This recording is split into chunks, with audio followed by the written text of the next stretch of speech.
decline year on year in net bookings for Q3. Fuck. Ubisoft highlighted that this was in line with its revised expectation. It was in line? I mean, like, this is like saying the plane is going to crash, and the plane crashes, and you're saying, well, this was in line with our expectations. Nothing to see here. Oh, yeah. Of course, this is what would happen. Yes, of course, the plane will crash. Yes, the train will derail. It's just how it is. See something fantastic? Yeah, you're short-sighted. Am I? They'll be coming in 30 seconds. I think they are. Strong. I think that they spent 10 years, or probably better part of the better part of 10 years, taking all of the goodwill that they had with the market and then trying to extract as much value out of it as possible. And then they created a very, very high net worth for their company that then they were unable to capitalize on afterwards because of how predatory the content was. So, no, I don't think this is me being short-sighted. I think this is the outcome of this being short-sighted. And also, like, are we really going to expect... So, Assassin's Creed Shadows, let's see how much sales is it going to make. So, revenue is going to be 31,000. So, let's assume that Assassin's Creed Shadows is going to be one-third of their total revenue. So, it basically has to go to, if it's down by 31%, so we're looking like a $1.2 billion difference, right? So that's $400 million. Is Assassin's Creed Shadows going to sell 400 million copies? So if you do the logic and you think about what the numbers for that are. So if it's selling for $70 and you need to make $400 million, and we'll assume that you're making $40. Actually, let's assume $30 out of that $70 is pure profit, right? Just to make this easy. Actually, we're talking about revenue and not profit. Let's actually assume that 60. No, let's assume 45. I think 45. Does 45 sound good? I'll get you next time. Relay deployed. Like, let's say 45% revenue. So 45% revenue. Now we have to calculator. So we need to have $400 million. And so you need to sell that divided by 40. How many copies do you need to sell? 10 million copies to break even. How many copies did the last Assassin's Creed sell? Great question. Okay. Need Valhalla. Right? Assassin's Creed Valhalla made over $1 billion. How many copies did it sell? It sold over 20 million copies. So if it is on track to the sales, it can actually... No, they didn't say that. They compared it to Valhalla. Let's scroll up and look at it again. Where is it? Watch out, they're headed our way. Oh, Odyssey. Things are gonna be different this time. I'm glad we looked at it together. Climate change. They've made it halfway. Stop them. I'll patch you up. Every little bit helps. 10 million Stop copies. that vehicle. So if it sells over, okay, so it sold over 10 million copies worldwide. And I would also assume that when Assassin's Creed Odyssey came out, what was the year that it was released?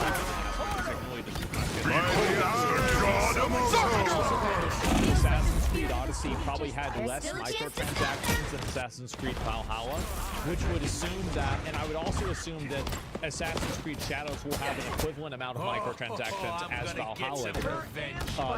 Okay, no, it didn't. Okay, thank you. Okay, I'm wrong about that. And so, okay, so if they sold 10 million copies, Odyssey had more. Wow, that's crazy.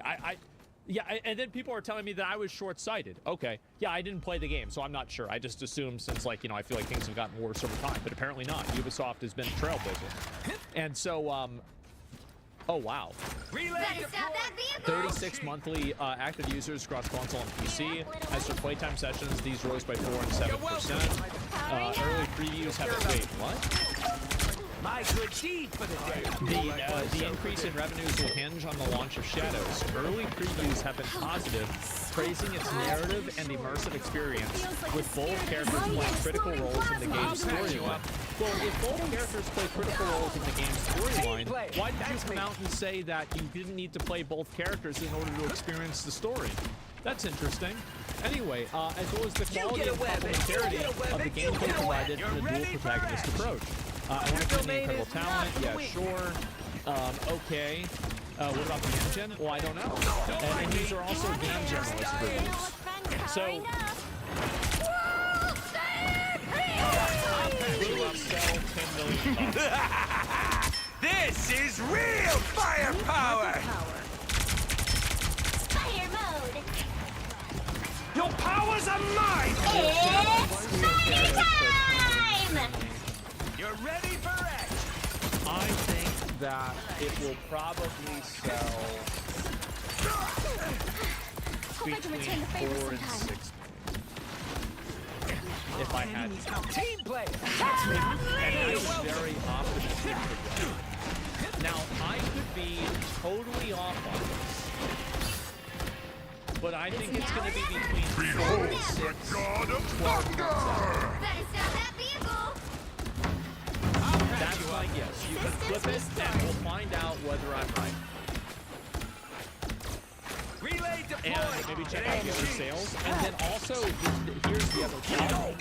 It's that the last previous games for Ubisoft have all sold very badly. And I've shown this graph before, but I'll pull it up again just so we can keep, make sure everybody's on the same page. My good deed for the day. So Path of Exile is a game that has had numerous ups and downs, and obviously these are leaks. So this is probably the best point of reference that I have to explain a point. My point is that past performance is an indicator of future performance, and people judge credibility and basically their trust in a game based off of the last previous releases. Lake of Calandra was actually a very badly received league. A lot of people did not like Lake of Calandra. There were a lot of problems with this league, and consequently Sanctum, that was actually an incredibly well-received league that almost everybody liked. And you can see also by the fall-off, how the fall-off, there's less fall-off for Sanctum than there is for Lake of Calandra. Because Sanctum was such a good league, then it basically multiplied into Crucible League that was also a pretty good league. And then that made that many more people play Crucible League. So what happens is that people build up trust in the game company after the game company releases quality games one after another. Like, okay, well, the last game that they brought out was good, so now I think this game is going to be good. Here's a great example. This is real firepower! Red did me right as a consumer with Witcher 3 and Cyberpunk. I think they did. I think that both of these games are amazing, even though, let's be honest, I haven't finished either one of them. I already feel like they were incredible games. So because of that, I give them the benefit of the doubt, and I would probably be willing to buy Witcher 4. I mean, obviously I'm going to pre-order and buy the game because I'm a streamer. But if I wasn't, I would still buy the game very quickly after seeing reviews, right? I would go into it with the expectation that it's going to be a high-quality game. It's the same thing with Kingdom Come Deliverance 2. Kingdom Come Deliverance 2 came out, and let's take a look at how that game's doing. Look at that. Kingdom Come Deliverance 2 has a massive amount of people playing it. Still, it's reaching over, and this is a single-player game, by the way. It reached a peak of 250,000 players, and the reason why is the previous game they released was a very, very high-quality game that people were very excited about. So what I'm trying to create a pattern for is that people base their confidence and whether they're going to buy a game based off of the last The right game. heroes could make And here's all the another great difference. example, one more. Dragonflight. So Shadowlands was a very, very bad expansion. A lot of people hated Shadowlands in World of Warcraft. Caused a ton of people to quit the game, and it was basically like the fucking apocalypse of WoW. It was like the beginning and the end of WoW, unironically.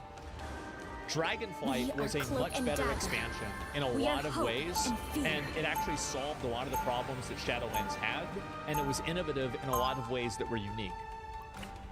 But not as many people played it. I'm not the type who fades At least it quietly seems into like the to me. background. And there wasn't as many sales for it. Now, obviously, COVID multiplied Shadowlands a lot. That being said, it still didn't sell that well. They'll be coming in 30 seconds. And I think Stay that now strong. what you're seeing is that because Dragonflight did well, I will bring you see a peace lot to of this people that are still was invested in before the I War was Within. created. Because Dragonflight, people felt like they were treated right, and with the War Within, people are maintaining engagement levels that are high. So you can see how there's a ripple effect of products, and a previous product's performance affects a future product's life cycle. 4, Like, 3, and like, there's dozens of them, 2, right? Have I 1. made enough examples to where this is an established fact that we can just move on from?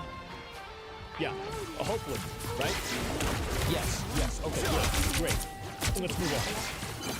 So the point is that Assassin's Creed Valhalla made over $1 billion. Big dip, right? Big dip game, amazing game. We're watching Shroud play this game. What are the recent Ubisoft games?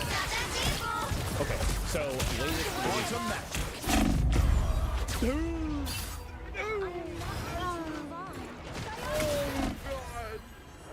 Oh shit! Oh god! Oh! Jesus! Oh! Good thing I shut down the studio. Oh fuck, man! And so the crew's back? Yo, here's what I'm saying. My life is So let's look at these games and let's I'm see just what dying. the reception was from players. How about that? Let's go to Metacritic Our enemies are here. and let's look at Star Wars Outlaws. I'll patch you up. 5.3, not so good. That is much Avatar: Frontiers of Pandora. Hey, Rocket. Friends, stop them in their tracks. This is Decent, real but it seems like there's not really a firepower. lot of people playing it. Skull and Bones. You already know.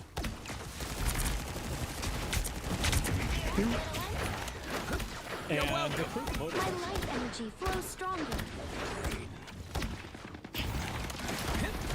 relatively well received. Powering up. Why even test it? Disappear! What I'm saying is that Ubisoft has had a pattern of releases Stop them! that have not instilled faith in the company. And also, I want to look at this from the perspective of stock. On your toes. Here they come. Team player. That's me.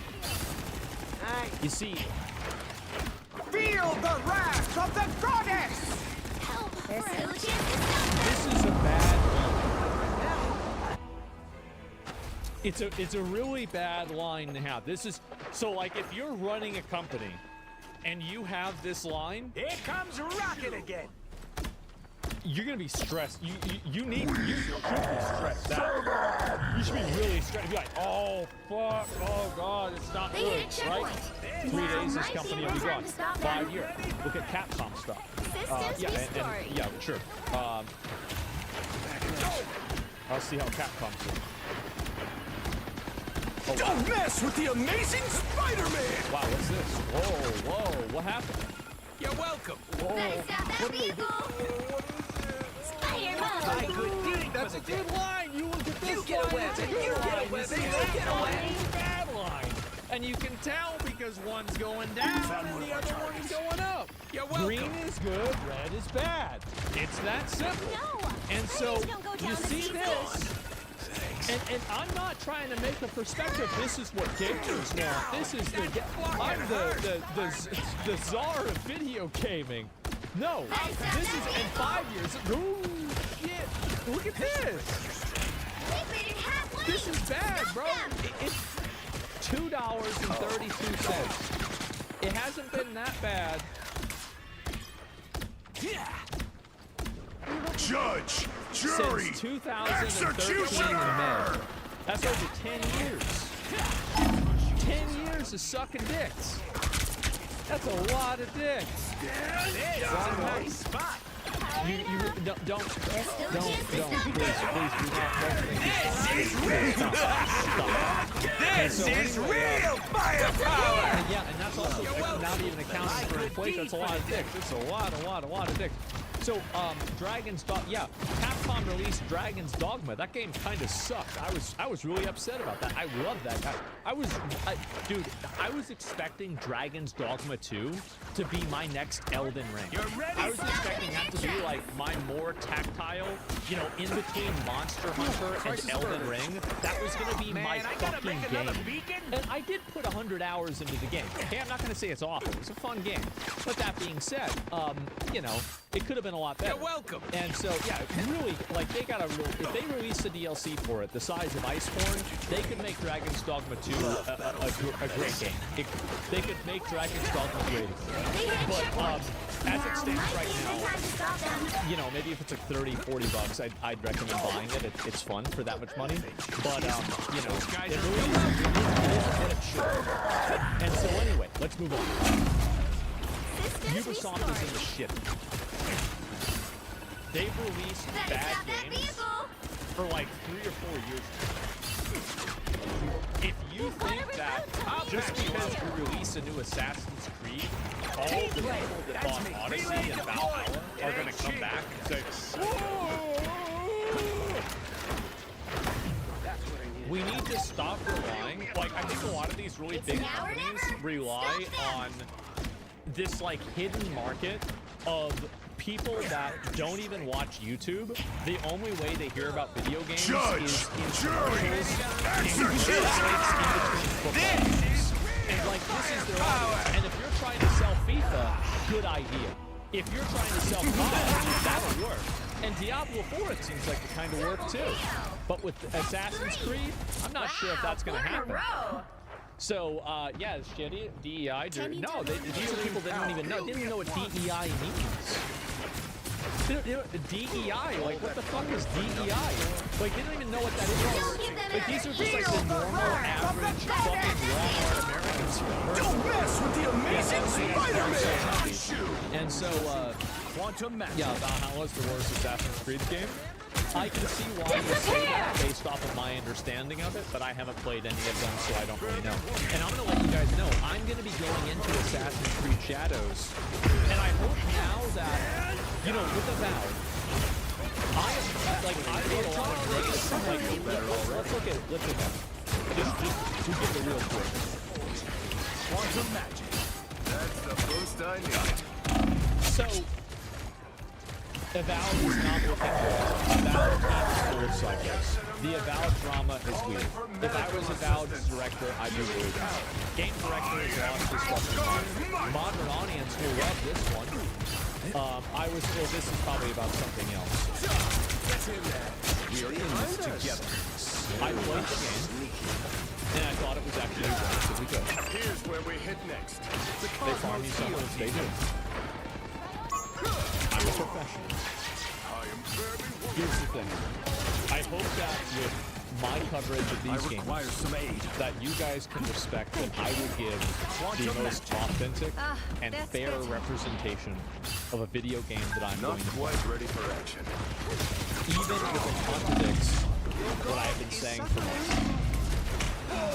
I will give you a fair shake. And if Assassin's Creed Shadows is a good game, I'll be the first person. But I'm gonna play it. And it's true for you did for Astroball? Yeah, I did. I did for Astroball. I did for other games as well.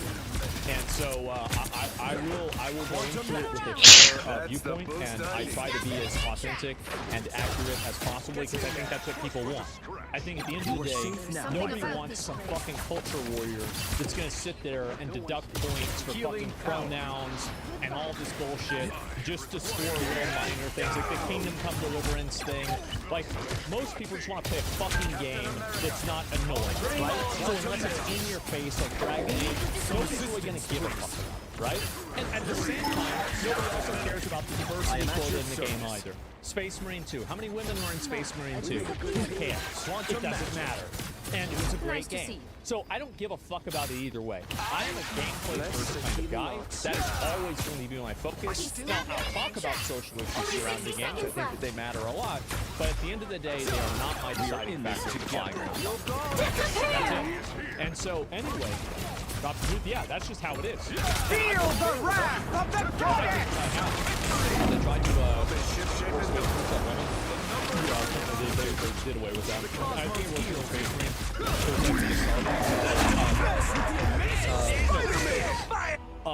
which were different because they were like blessed by like the Emperor's power or something like that. So there wasn't the same component of a like fucking like a trial that a female couldn't go through. Judge, but I don't, jury, right? executioner! So discuss that. My point is that this is the biggest quote sentence that I've ever read. Well, you can't expect to win them all. Despite us losing over half of our money, we're in line with the expectation. Great. Well, next time I have my Uber driver tell me that they're gonna drive me somewhere, and I see on the map, oh, looks like we're gonna be driving through this Taco Bell. Okay. Well, hey, I mean, I can't give the guy a 4-star review now. He's got to have a 5-star. I mean, he said he'd take me through the fucking Taco Bell. He drove right through the fucking bitch. So yeah, there it is. The expectation was shit. Yeah, it was. And so they didn't expect much, it seems. Yeah. Why invest if your expectations are so low? I think they're investing a lot into Assassin's Creed Shadows, and they think that it's going to be massively popular. I don't think that it will be. I think that there's been too much negative attention and negative press about it. And the big difference between Assassin's Creed Shadows and Avowed is that the Avowed drama was pretty much all about that one guy. That one asshole, weird art director guy, just a weird fucking dickhead, right?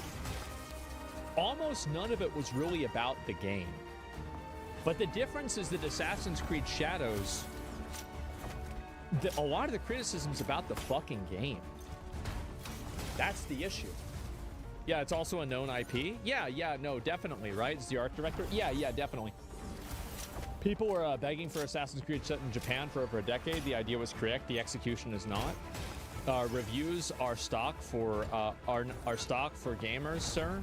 Are stock not for gamers, sir? I don't know what that means. Sorry. And have you heard about the new Chinese movie? It's already grossing. No, I haven't seen that at all.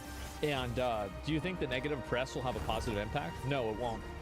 I think the idea, there's a lot of cope that people have. Negative press only has a positive impact if the negative press is wrong. That's the reality. It will only have a positive impact if it's wrong. So yeah, reviews are not for gamers. Reviews are for gamers. Absolutely they are. I knew it. They need more open world and live service games in order to get those numbers up. Definitely not a creativity problem. 2024 video games they released are Star Wars Outlaws, Skull and Bones, X-Defiant, and Prince of Persia. So yeah, this one was massively undersold. This one was like, make Star Wars Outlaws look like a fucking massive success. X-Defiant got shut down, and then they shut down the entire studio that made Prince of Persia.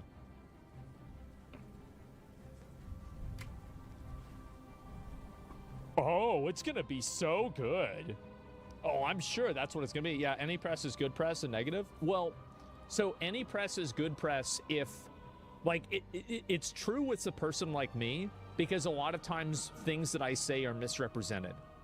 But the problem is that when things that you say aren't misrepresented, and then people go and they watch it for themselves and they say, wow, this really is as bad as people are saying, then it's a problem. That's the issue. So yeah, From Software tried to make Warrior with them with Majora's Mask version. Yeah, I don't know if they're ever gonna make a new one. Right? Shadow's gameplay looks so bad. It does not look good. The gameplay does not look good. And Ubisoft lost $420 million in revenue. Oh my god. Which hero do you think you want to be today? Wow. They lost over yes, basically they lost an entire Concord. That's insane. Be wary. No timeline exists where Magneto yields. I think that they're going to have to do something drastic with the company. Vanish from this match. I do. I think that unless Assassin's Creed Shadows totally shatters my expectations and completely proves me wrong, I think they're going to have to do something tremendous and like very different with the entire company in order to maintain it. How many copies do you predict Shadows will sell? Within 1 year, it will sell 4 to 6 million. That's my guess.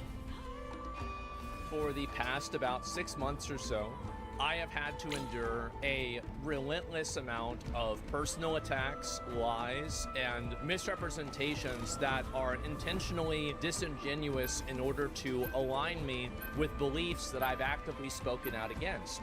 This is another instance of people trying to paint me as a Nazi. Now, this is a very, in my opinion, an extreme accusation to make. This is a crazy accusation to make. So anyway, I'll read the first post here, and this is Asmon asserts that Nazis burned down the Magnus Hirschfeld Institute of Sexology in 1933, not because it was a safe space for queer people, but because it was written in Jewish, not German.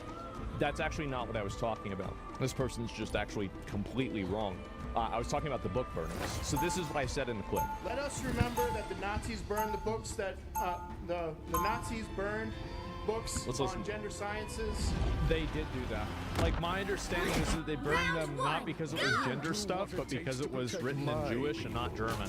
Which is me misspeaking. I'm in Hebrew. It was like a retaking of Germany for Germans. That was like the uprising of the Nazis. Right. A retaking of Germany for Germans. They also burned porn. Yeah, they burned a lot of stuff.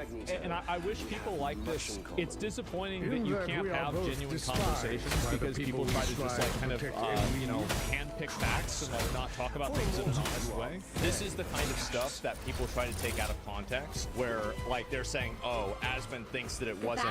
It's actually because I'm trying to discuss the actual real extent of it, and the true extent of it is much worse than what's being communicated. Also for context, Humans this are is going so to be full of extremely their the golden rest of the idols. video. People are mainly trying to shall get bow Asmon banned to because of steel. chat's reaction following this clip. We meticulously read back and every single one of these chats were banned, and they were banned days before this tweet was out. These bad actors were banned days before any of this drama happened. Now, this is a person, I actually didn't know who this was. So this is the same person who's trying to get me in trouble on Twitch. Let's listen to what they had to say about everybody's favorite commentator, Destiny. Hey, the guy who said he was on, he's not even Twitch on, it's all Destiny. What if I want to I mean, listen. Around here is on site, you know. So we have on screen 2 radical political activists, which is probably the most kind way that I can categorize these 2 individuals, that are arguing between which of them is going to be able to beat up Destiny when they're at Twitch. And they're openly doing this on Twitch. The point that I'm making is that these are people who are advocating for violence on a regular basis, and this is something that happened again. This was earlier this month. This is the same person who, as a response to a video about a CEO, posted a picture right here of the gun that was used to kill Shinzo Abe. So this is a person that not only is advocating for violence against other streamers, but they're advocating for violence against other people in general. This should not be tolerated in any capacity. If you are advocating for or promoting the use of violence against people in a non-self-defensive way, I think you should get banned. These are the people who are trying, and by the way, I wasn't even talking about burning down the Institute, I was talking about the book club. So you didn't even listen to the clip. You're talking about something totally different. And so these people are ready to put on a concerted effort to misrepresent me on a regular basis, while at the same time allowing and facilitating and promoting By the political eye of violence. Against the obviously, son also had to chirp about this as well. He was not happy about it. It's a bit of a miss. Like, my understanding is he did burn it up not because it was gender stuff, but because it was written in Jewish, not German. You get a weapon! You get a weapon! Rebirth is a mutant's greatest gift. He's not happy. He's not happy. There is literally no reason to fucking go to school, study political science, spend years and years of trying to understand how politics work, the importance of learning history. I'm not gonna read his Bible news. I think anybody can do it. It's a fucking silly ass job. But What did Claire? good enough in terms of political commentary on the right-wing side of things. That's crazy. Number one commentator on the platform. Hassan is really getting upset about this number one political commentator on the platform. Hassan is the number one political commentator on the platform. I cover some political issues. Hassan only covers political issues. I've never said that. I've never insinuated that. Now, if he's mad that the videos that I do get more views or something, that's fine. That's okay. Us against the world. After they watch that fucking video, and then He's unhappy that I watch the Now, I understand why he's unhappy. I think if I was him, I would also be unhappy. and his chat kept coming in here to be like, you're a anti-Semitic terrorism lover. You should be banned. I mean, to be fair, Hassan, you've been very positive towards people who are national terrorists. I mean, you have been. Like, this is a fact. Like, this isn't a debatable reality. You interviewed a terrorist, and I defended you interviewing a terrorist. I even defended you with that. I said it's okay because I want people to be able to talk to people. But I didn't see the whole thing, and I didn't realize you played it that hard. You didn't have to do that. Bro, what about to have a Hoopy Rebel on stream? Yes, brother. I'm a journalist. Does he know what one of these By the eye of Agamotto! You love the two, man. I love you so much. It's crazy. Fucking cats going building base. But hey, no, wait. That's what a lot of my naysayers wanted, though. They wanted someone. Now, I'm not going to bring up the point when Ethan was getting attacked in Hassan's chat, and then Hassan said he couldn't control everybody saying things in his chat, and now he's mad at me for not having every single person that's banned in my chat. I just find this to be ironic. I find it to be very ironic. Well, thank God I'm here then. First point, every single chatter that was spamming was banned days before the tweet was made. But of course Hassan didn't go back to check and just run with the story. Second point, Hassan had this to say after Ethan begged him to moderate his chat. Do you care that your chat is almost racist? I mean, you attempt to modify shit. I have not looked at my chat. Moderate that I at have not all. looked at my chat at all. I just opened it. Like, don't you have moderators? Do you care at all about what everyone cares about me? 32,000 people in here right now. I can't stop people from viewing Against the my world!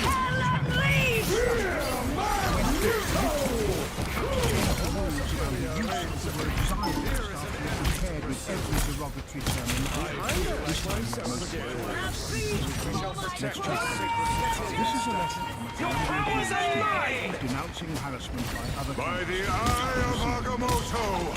I wonder why we recoil when Muslims resist by any means, telling us that we are all inbred and that we have no This is literally chat's immediate I'm all the way out of pro-Hamas mob. They're chasing us, calling us in the middle of campus, calling us inbred, that we have no culture. One of them grabbed my friend's Israeli flag in the middle of campus, carried it to a mob by the gate that were communicating with the angry mob. Now you're probably Time to thinking, switch things up, surely Hassan including which banned all of side these you're chatters, on. who coincidentally are all subs as well. Well, let's check, shall we? wary. All right, first sub No on top. timeline Jeddah. exists where Magneto They were never yields. banned, and he's The still right chatting heroes to could this make day. all the Let's do difference. another one. The Red Star. Big sub gifter as well. Nope, never banned for that either. What about Jordan? 3 years sub, and still going strong. What about Loon? Literally chatting while I'm making this video. Okay, I think I made my point clear. Back to you, Baldy. And see, this is the difference between a lot of the other extremism on Twitch and the extremism that's on my platform. The difference between extremism in my chat and extremism in other people's chat is that in my chat, people actually do get banned. Me saying that these books were burned not because they were about gender specifically, but just because they were non-German. Why don't we look it up and why don't we find out for ourselves? How about we watch the video from the United States Holocaust Memorial Museum? Do we think this is maybe a good, is this maybe a good source?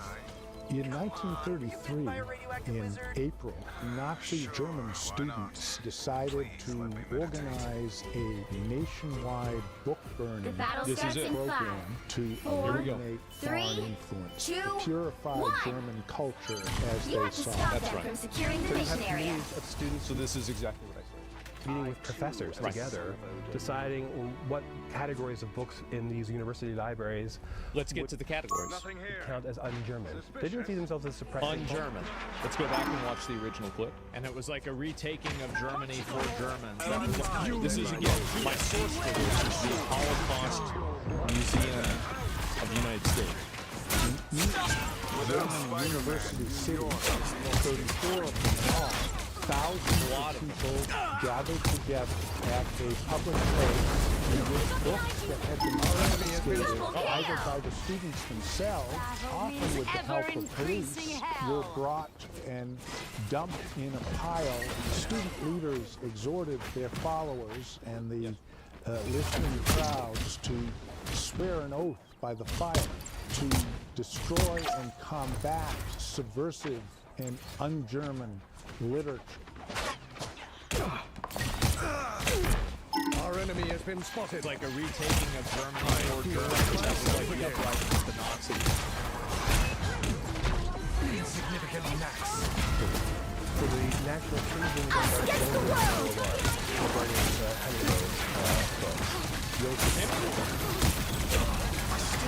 Wow. That doesn't seem like it's about gender at all. It's amazing to me.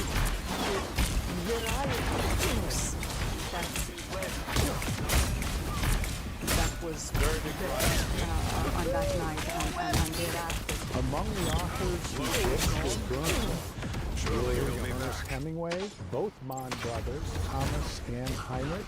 There's the German writer, Erich Maria Remarque, who wrote the famous book All Quiet on the Western Front. You get away! You get away! You get away! And also, Hassan, Hassan was very upset with this. They also burned some of Karl Marx. They burned Lenin.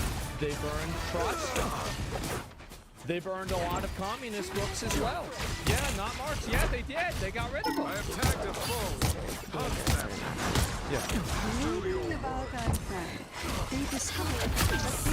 By the eye of Agamotto!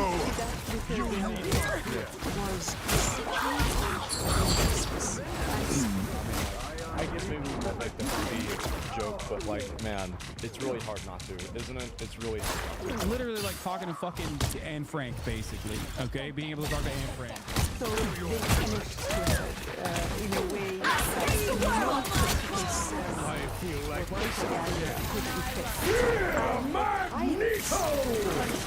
only 60 seconds left. They don't like this unpredictability. They don't want the citizens to connect to the unknown parts of themselves, of the past, and to connect to the world. That's again why people want to get me down too. It's because I talk about things in ways that people don't approve, so they want to destroy my platform and get me in trouble because they don't want me to be able to have a voice. That's the only thing that they cannot put in jail Down to 30 seconds. or prevent from physically leaving is your mind, is your imagination.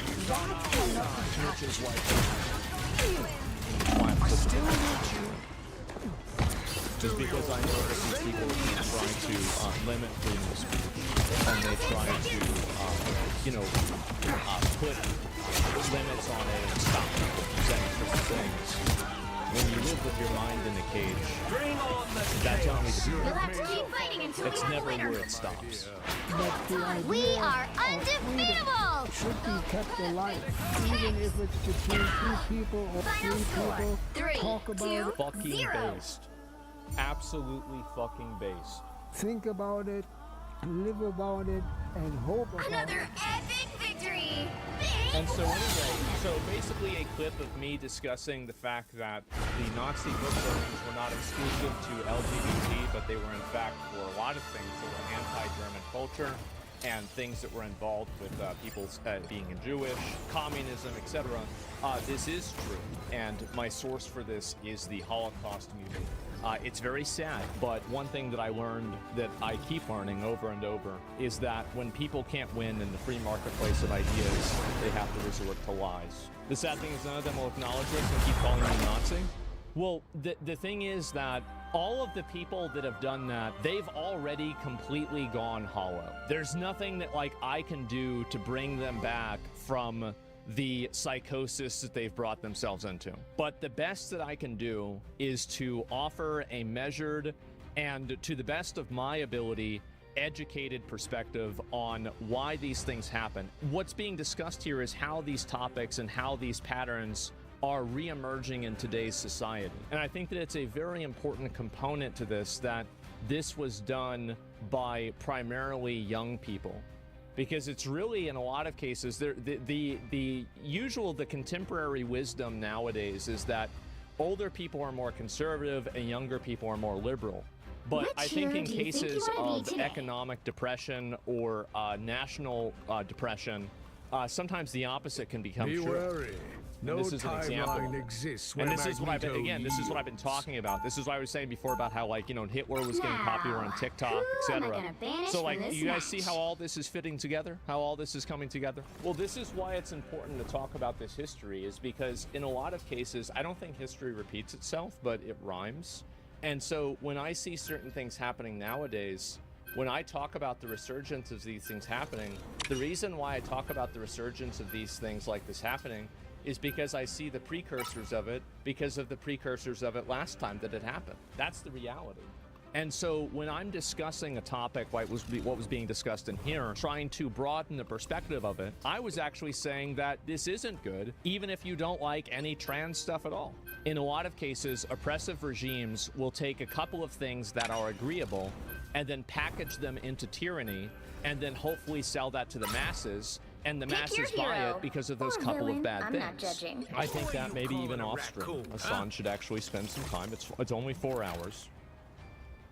And if you look at a lot of the comments here, no Asmod is lenient on Hassan. There are a lot of people who are criticizing me because I didn't go hard enough on Hassan, and I actually tried to give him the benefit of the doubt the entire time, because I try to maintain consistency, I try to maintain a lack of bias, and I try to maintain a degree of decorum to make sure that when I'm talking about something, that I do so in the most authentic and accurate way. Now, do mistakes happen? And yes, I did misspeak with saying it was in Jewish. That's very fair. But I think that that's not really the focus of what the conversation is about, and only the most dishonest person would focus on that instead of what the actual context was and the actual meaning behind it. With a lot of these people, if they're worried that they're unhappy, that, you know, my content is doing well, etc., maybe they should think about why that is. The battle starts in 5. And I think that one of the big reasons why that happens is because it's honest. All you need to do is capture the mission area. More important than it being honest is that it attempts to be honest. Mistakes are made, mistakes will be made, and mistakes will continue to be made. I will win in the future. I will say somebody is speaking in Chinese when I actually mean Mandarin. I will. But the essence behind what I'm saying, I will endeavor to do my best that it isn't that. I'm not trying to spread propaganda. I'm not trying to spread lies. I'm trying to be fair, accurate, authentic, and reasonable. And I think that's what a huge contingency of people are looking for in a sea of lies.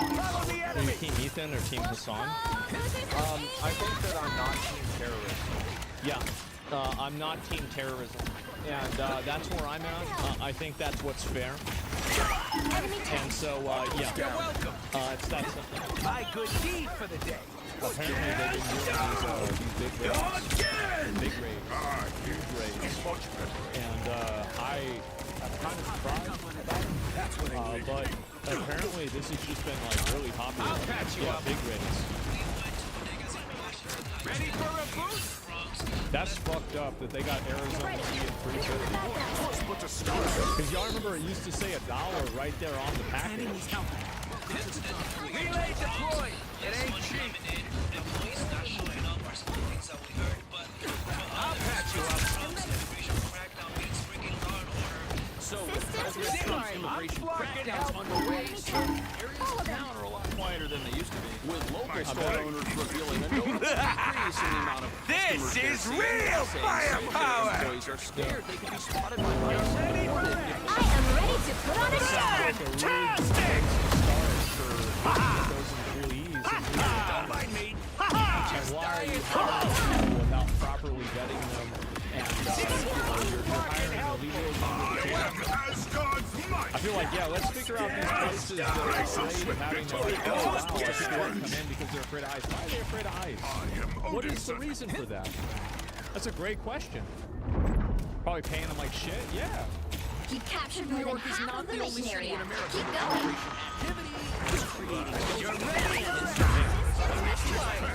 Promises made, promises kept. With President Trump taking immediate action on his top campaign focus, fighting illegal immigration. And as ICE closes in on migrants, most vibrant neighborhoods are now turning into... In my opinion, I feel like they're not doing enough. Like, they gotta scale this up 2 or 3 times. Like, they're only, like, deporting like 1,000 people a day. Squids now. Seriously. Susan Ricardo, who manages a Bronx bodega, says fewer undocumented workers are showing up for the shift and significantly less foot traffic. She calls it. Is someone scratch my back? I'll get you I'll patch you up. Hiring people that are illegal. By the eye. If you're knowingly hiring people that are illegal, or you're not properly vetting them, because, like, in a way, like, I don't even really blame the illegals. Like, the reason why I don't blame them is because, like, yeah, of course you want to come to America. You're going to get paid. It's better. Like, if I lived in some countries in South America are nice, some aren't, right? Let's say I live in one of the ones that's a shit. And I that's would how we want to do come it to in America, Tokyo. absolutely. Fuck yeah. Rocket again. And so, but the reason why is because these companies will hire them. So these companies are really the ones that are creating You're terror. welcome. And so if you start holding these companies accountable, I feel like this would stop a lot faster. You'll have to keep fighting until we have a winner. I'll patch you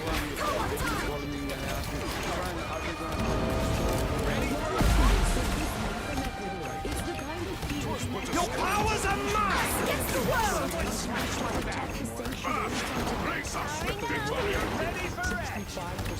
By the eye of Agamotto.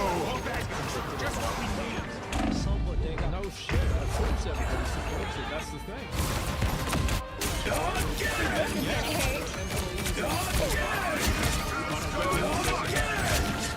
I think actually that was deportation. Like, that's what I at least read, but it could have been another thing. I don't know. Yeah. So immigration crackdowns are causing mainstream political panic, with some suggesting they'll lead to a smoothie shortage. But what nobody in the open borders crowd wants to remember is that 4 years I love how people think that it's a good idea to why don't we open the borders so we can get smoothies that are cheaper? Why don't we have open borders so we can have behind us, for below the table wages so we can get cheap smoothies? Wow, that's a great argument. I love that. There you go. This is real firepower! Keep fighting until we have a winner. I am ready to put on a show! Raids are turning certain New York neighborhoods into ghost towns, with business owners and residents saying the streets feel much quieter. Some uncomfortable questions and possibilities like when people Fantastic!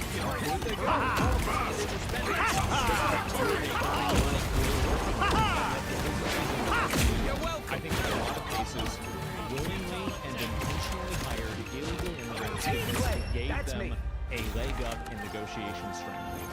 You can now pay them less than average wages, they don't have the same rights as American workers, and you can treat them like second-class citizens. And that's why they're hiring these people. I feel like it's common sense. I do the right Business thing unless the owners wrong that thing what is you more do. fun. If you're trying to get by, of course it is. So I would assume that's what they would do too.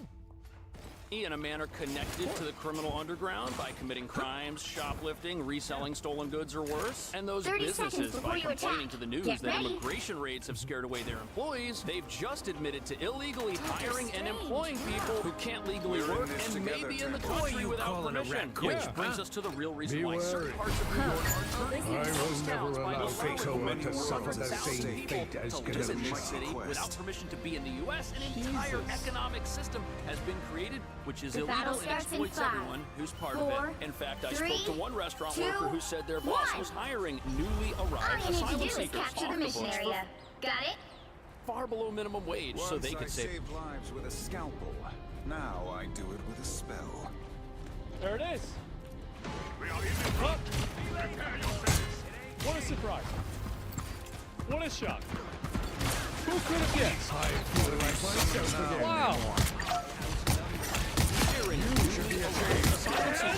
I bet, so they could save money on top of that. By the eye of Agamotto! Licensed street vendors all over the place, some of whom sell products that still have the price tags on them from the stores they were stolen from, which get hit.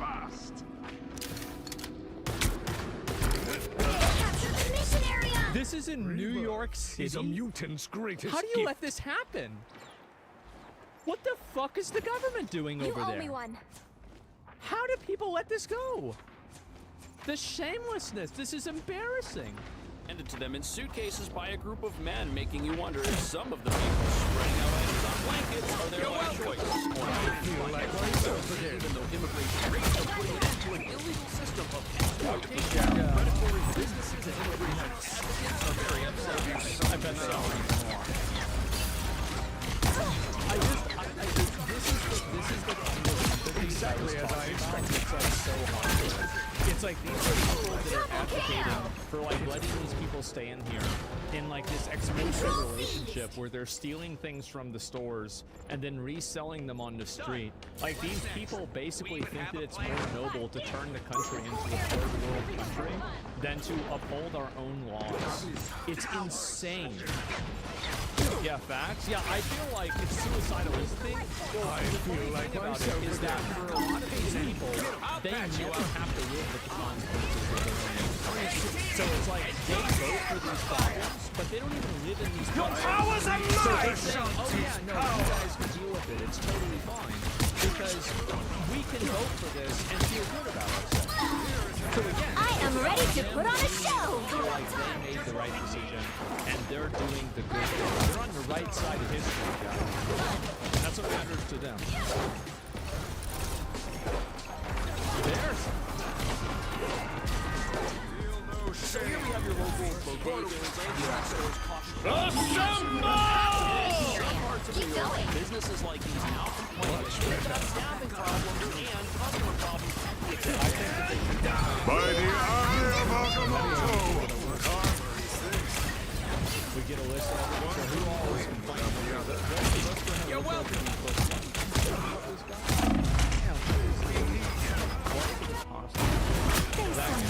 Double The kill! problem with empathy is that a lot of times the people that perceive Rebirth and that is they a say that they mutant's have greatest empathy, gift. they don't have empathy. They want to be seen as having empathy. And so Their team's what they capture do progress has is passed they're the trying to halfway do point. what sounds like the right thing. Get ready. There's not Here come the really a bad guys. principle Enemy guiding down. like their behavior. There's more or less an approval guiding their behavior. So these are people who are looking for approval. They're looking to have the right opinions to the right people, and they work backwards from that. It's not like this is a government standard to have in a lot of cases. They're just simply trying to have the right opinions. You're welcome. And that's why that's what makes it bad, is that it's actually not. It's narcissism parading and masquerading as a that's what they're And they say it's because of a pervasive sense of fear in immigrant communities over recent homeland security activities. Businesses say it's feel like myself again. you are welcome. Aren't supposed to be here. Who exactly is benefiting from a system that is violating? You'll have to keep fighting until we have a winner. Well, the companies are benefiting. Maximum force! And like the citizens, like it depends on how you look at it. Some of them group that you can guarantee is benefiting is the business owner and the capital owner and the elite class is benefiting from having an underclass of people that they can control with less workers' rights. That is the one group that absolutely is catching a W. I am ready to put on a show! I create my own Let's keep fighting until we have a winner!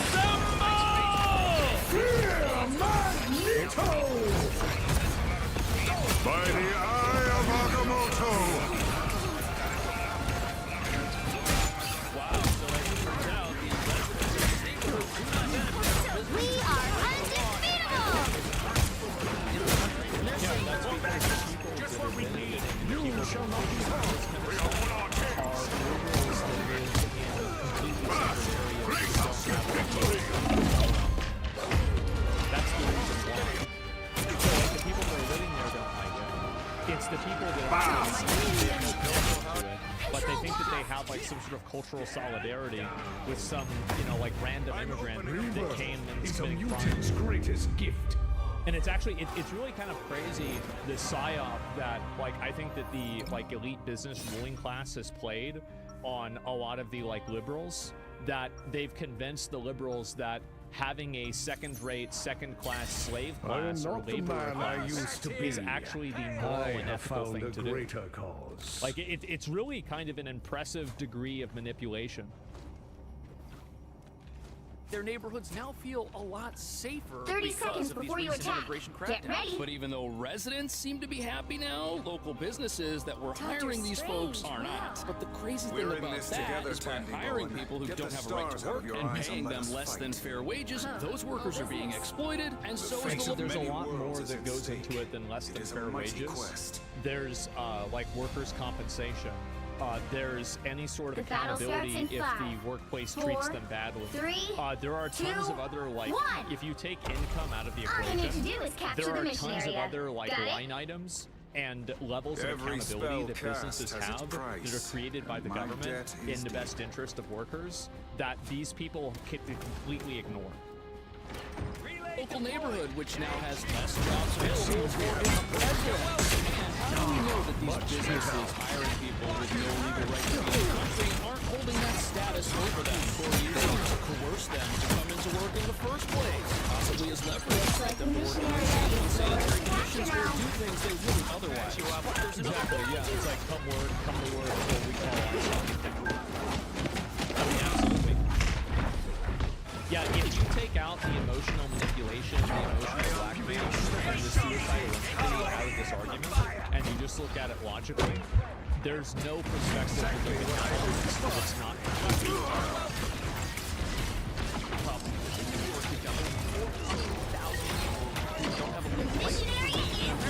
because this is a sanctuary city. They're allowed to do that, but they've got to buy some of it. They've got to buy food, clothes, and provide for themselves. And they can only do this if groups are willing to help them break the law. And some of those groups are gangs. And one of these gangs, this trend Nicaragua from Venezuela, they've had a bunch of high-profile members taken down recently. This is a gang that made where it's been growing its criminal reach by exploiting people who may have entered the country but can't live or work here in a legal manner.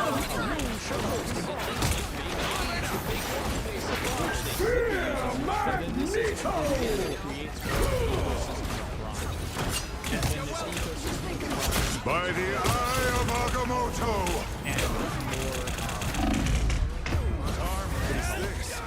like more to the community. We are undefeatable!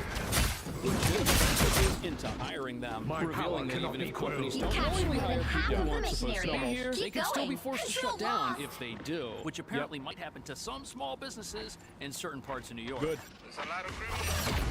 Now the streets are more safe. You can see. Big card managers Much better. Those guys are about to shoot at us. How is ICE not immediately going to this person and holding them strictly for hiring illegals knowing that they're illegals? They're busy. That's phase 2. I just and I really want to emphasize this point a lot, is that I blame the companies and the business owners 100 times more than I blame the illegal immigrants. Mutants always Like the rise illegal again. immigrants, I get What a it, curious right? I get place. it. But these companies, Their team's capture they are the progress fucking has passed roaches. the halfway point. They are the real ones that are benefiting from this. Significantly less foot traffic. She calls it the 2025 pandemic. They're taking advantage of people? Yeah, they are. An immigration pandemic. I feel like myself again. Quite a statement, but it also reveals to users that her store was due to illegal activity on the part of the employees and the customers. And it also means that her store might not be able to stay open if that illegal activity disappears. Now look, I love how they're saying this. Well, my business can't survive unless we have illegal activity. So we just have to ignore the law so my business can survive. myself, and a store shutting down is Imagine never that. something anybody should be excited about. But if you've got a business and all of the people working there, I would I would disagree with that. I think that your business can't exist outside of the legal framework of like respecting workers What to wear? Because when you can't operate outside of that legal framework, it's because you're taking advantage and you are doing things that are unethical, and in some cases, I would argue, like that's a W. Because this is effectively an oppressive and subversive mechanism of society that is now being customers, who exactly is benefiting from that business other than the owners? Mutants And how are always all of rise these again. customers who don't have legal You'll work have to keep fighting authorization until we able to have a winner. afford the things in the store? They had to have been getting their money from somewhere, and these places are tiny. They can't employ 400,000 people, which means some of the business these stores were getting is related to criminal activity in other parts of the city. And there's no way around that. If somebody does not have legal work permission, the only way to get a job is to do it in an illegal way. And in some cases, Well, that you involves can't more than expect just to win working them on all. the books. It involves shoplifting, which is a problem in New York because retail theft has been decriminalized, and there are markets all over town where people are Retail theft is decriminalized. Not to completely disagree with you, but in New York, you have to operate like this to have a small profit margin. I'm not saying that is, but that might be. I think that if your business can't operate while following the law, then your business shouldn't exist. It's just that simple. Like that's yeah, obviously, right? I mean, like if you can't make an honest buck, then your business fails. That's the way it goes. That's the free market. reselling stuff on the sides of the street. On top of that, you've got restaurants full of health code violations renting themselves out to people to just use. And apparently you've got people making food and selling it all over town, totally under the radar of the health department. And the restaurant in question here How is this like this? That's like Which India. hero do you think you want to be today? Like, how could anybody support this at all?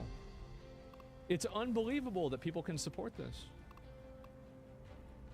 not have a satisfactory inspection Be grade wary. like this place No does. In fact, soon timeline after this exists article where came out, it ended Magneto up getting yields. shut down, which means people eating that food could have gotten who am I sick. gonna And if banish people were for buying this food match? prepared in an unsafe, unlicensed restaurant that just hurts legitimate businesses like this. This is what I was saying, dude. This is narcissism disguised as empathy. These people are not empathetic at all. And I think that actually some of them maybe are, but they're so stupid they can't understand like the second and third order effects of what their actions are causing. While making the streets of these neighborhoods much less safe. We are victims of those criminals. Fernando Mateo says President Trump is making bodegas safer by doing what the criminal You're justice... generalizing most people don't support this? Enough people support this that it's the status quo in the state. So you're right that a lot of people don't support it, but enough people support it that Pick your it hero continues to happen. or villain. I'm not judging. system has failed to do.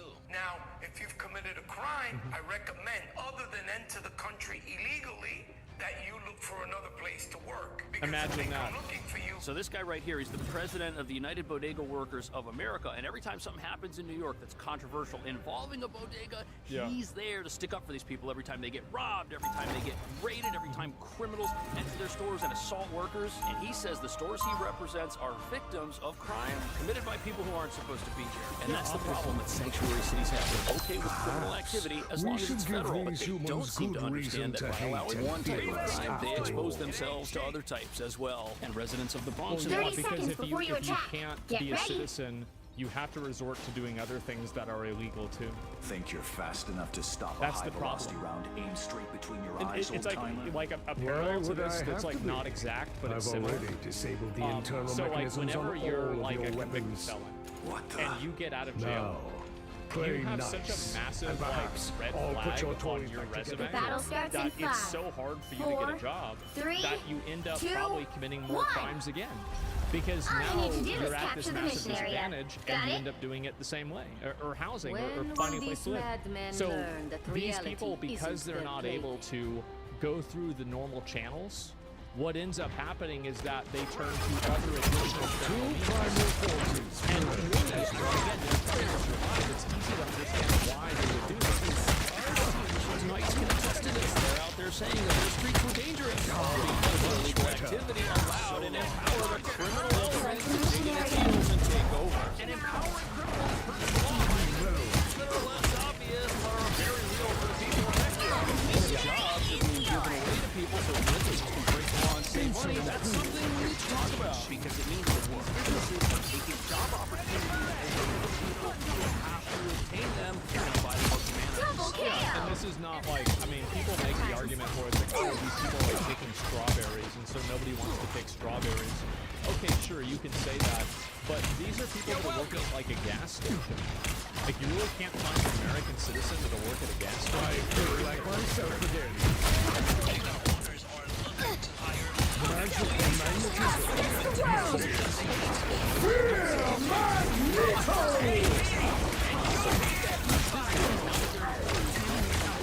Armed and dangerous! Again! We are undefeatable!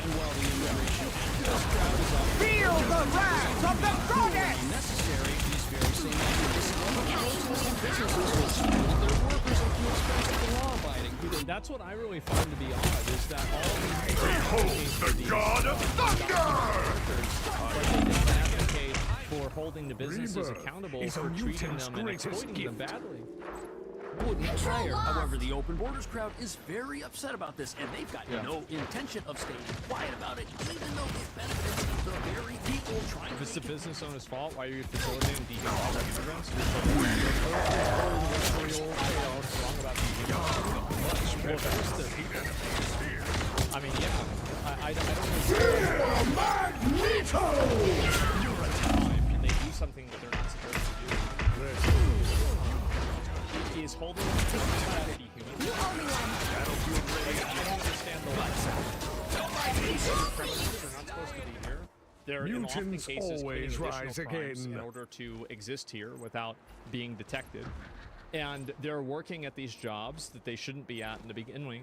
Like, how do you, in any logical perspective, come out on their side? The area's almost Dehumanizing, yours! yeah, like that's just, it's emotional language. It's emotional language. And I'm sure it works for some people, but... Us against the world!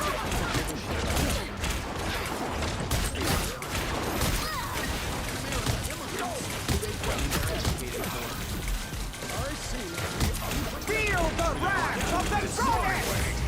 You'll have to keep fighting until we have a chance. We are undefeatable! Armed and dangerous!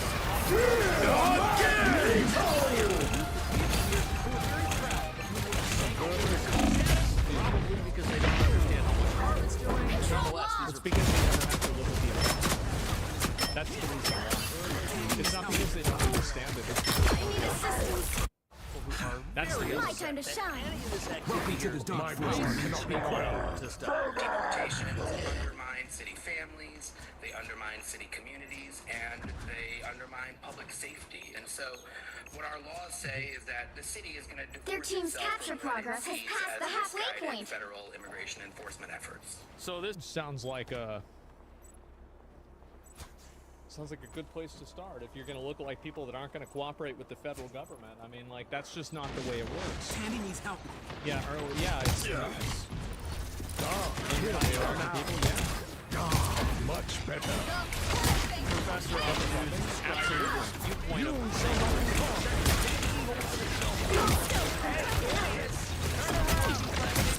that are experiencing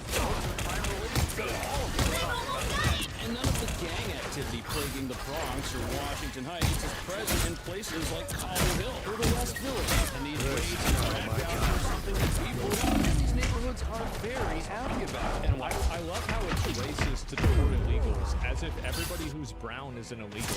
Everybody who's Latino or Hispanic is illegal. Like, how can you say that and not be obviously fucking racist?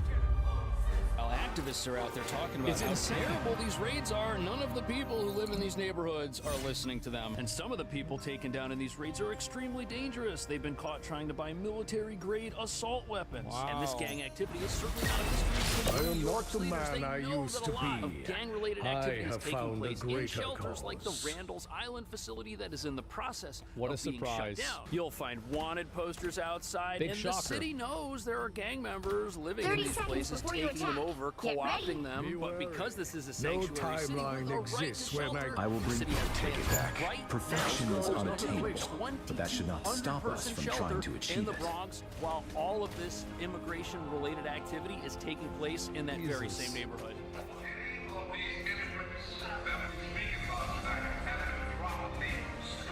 The battle starts in 5, 4, 3, 2, 1. All you need to do is capture the mission area. Got it? The mayor's chief of staff revealed the decision to open a 2,200 bed. So I can answer the first question. It's a no. 2,200 people? Nobody gets screened at all. The city's not doing background checks before it moves people into its shelters. That's how you've got gang members living down the hall in some cases. Little kids. And since we're a sanctuary city with a right to shelter, that automatically means that nobody can be denied that. Current criminal activity. That's how these dangerous gangs were able to make their way into these shelters.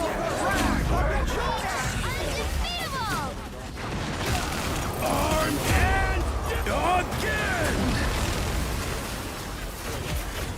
Again! Defy and like not enforce federal law. Again!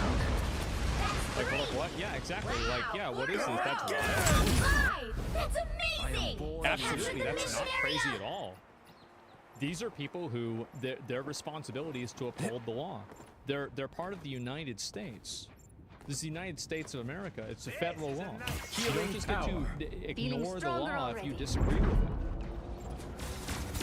Yeah, we already fought an entire war over this. This is real firepower! Fear Magneto! Because this is a sanctuary city, the voters want to be allowed inside it to quantum gang members operating openly with weapons, but by advocating. But I do think that there's a greater problem at play here, which is that there's a huge contingency of people who agree with this thinking. And that's really what the problem is. And I think that you need to have, like, the way to stop those people from thinking that is to really emphasize the amount of bad behavior and the amount of bad things that allowing these people into the country facilitates. I think that's really where the weakness is. It's because that hasn't been focused on, and it's instead been a lot of emotional advocacy and emotional blackmail towards justifying them being here. Bleeding heart. The best way to combat emotional manipulation is with emotional manipulation. Because you can't reason a person out of a position they didn't reason. Be armed and dangerous!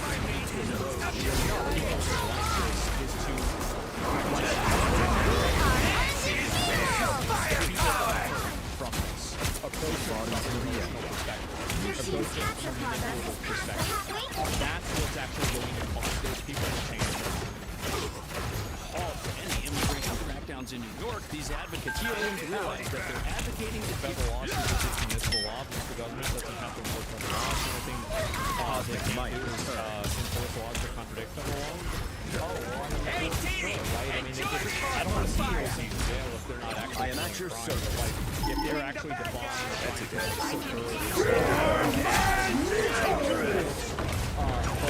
Again! To me, is that I think the big problem is that people believe it's enough religion. It's kind of what I was saying before about like JD Vance, is that yes, people who are like actively aiding and abetting this should be criminally prosecuted. Of course, keep going. But the other thing that's true is that it's the marketplace of ideas and the fact that this idea is so prevalent. Why is this idea so prevalent? And I think the reason why it's so prevalent is because people have refused to play the game that these people listen to, which is emotion. And if you play that game, you can beat them at that game, because I think there is no high ground to allowing these people to listen. Absolutely. Healing power is protecting people who do have a valid reason to be here. Some of the asylum seekers in New York allowing gang members and criminals Feel the wrath of the goddess! Things are so bad, the criminals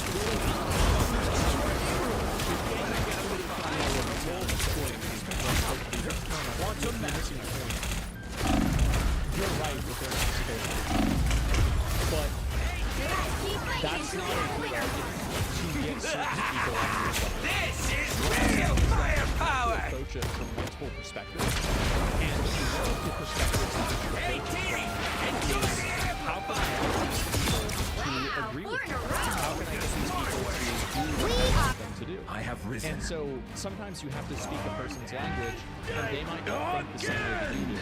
Now, of course, you're right. Perceive what they're thinking because it's logical and not emotional. Again! That doesn't solve the long problem that a lot of people believe this. Shelters into our crime all over.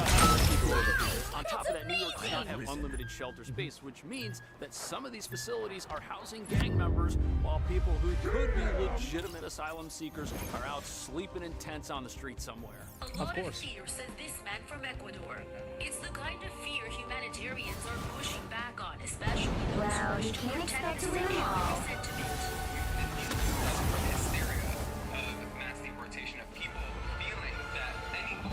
So this guy from Ecuador who partially showed his face on the news, is he here legally? Because if he is, he's got nothing to worry about. But if he thinks he's not here legally, he probably isn't, and he could be at risk for getting deported. But even though we've got advocates that are scaring people with this thought of mass deportations, when Trump took office, ICE only had around 6,000 agents who could even act in a deportation capacity. The resources simply are not there to deport millions of people from America. And even though ICE is now allowed to enter sensitive areas like schools, hospitals, churches, that's not what's happening. Federal agents are not kept up outside of an elementary school. Instead, the reason ghost towns are popping up in this city is because of targeted removals of people who are dangerous and also have orders of removal from this country and are here profiting at the expense of the law-abiding. What do you think about that? Are these raids in New York City having a positive effect on neighborhoods that were previously taken over by criminals? Are people in the country unlawfully forced to subject... People can't break out of the PSYOP? I actually think that it's incredibly easy to manipulate people. It's incredibly easy. All you have to do is know what their levers are. As soon as you know how you can, like, there are different ways to appeal to different people. And once you understand how to appeal to a certain group of people, then you can apply that in mass. But the same strategies can't be used for the same people. It's easy to emotionally manipulate. Exactly. Yes. Yeah, it is. And so you just do that instead. Pick your hero. Themselves or to the villain. criminal I'm not underworld in judging. some fashion to get by. And does that empower and embolden people who put all of us in danger? Let me know. Thanks for watching. I'll see you in the next video. I like this guy's videos a lot, and I really do feel like it is crazy how many people think that it's anything more than a complete manipulation play. strike an emotional chord. They have nothing but putty. A third, yeah, exactly, right? And they just arrested a Salvadoran hitman. Did you see? No, I didn't see that. I'll look at it in a minute. I think facts don't care about feelings, but feelings must be targeted. Galaxy, sure. Yeah, they will be. And I think that facts generally win out over feelings all the time. But in the same way that facts may win out over feelings, 30 seconds before you attack. there's also the component of feelings still being important. Because I think that it's better for you to, if you can, it's better for you to win the hearts and the minds of the people as well. Like, it's great to have a victory, but it's even better to have a moral victory. So if you can do that, and I do think that this is a situation that you can have a moral victory over. So it's better to focus on that than focus on just the books and only that. So yeah. All you need to do is Jobs capture are the not mission what they area. used to be. Got it? The average time an employee spends with their company is now at the lowest level ever, and that's by design. We have gone from full-time to part-time to casual to gig work, lowering the expectation of a long-term It's crazy how many people do like Uber, and they do Uber Eats or Lyft or some sort of thing like this. It's actually crazy how popular it is. A relationship every step of the way. And workplaces are now intentionally promoting the fear of job losses in an attempt to motivate workers and keep them on staff. That's smart. That's a good idea. Yeah, you got to make them think that they're on the ropes. Done. What's next? This is Do we even usually have a really plan? dumb idea. The death of job security is bad for workers and bad for companies. You're ready for action. So we've immediately seen, Andrew, layoffs. My good deed for the day. Increases, so that's inflation. Teachers and staff at school. Well, it's also like, I mean, if they're paying more money, like This is real what do you call it? firepower. Like the amount of money that like jobs are paying, like minimum wage goes up, they're going to be able to get better candidates, just in general. Like the more money you pay for a job, the better candidates you're going to get. Just on average. It's not a one-to-one, but there's a fucking extremely strong correlation. You're welcome. Armed and firepower. You captured more than half of the mission area. Judge, Keep going. jury, The moon haunts you! Company loyalty was highly valued by both employers and employees. And the threat of getting laid off or fired was incredibly low.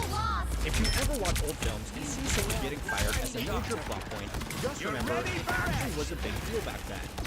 What was this one? The car salesman movie, Alex Baldwin.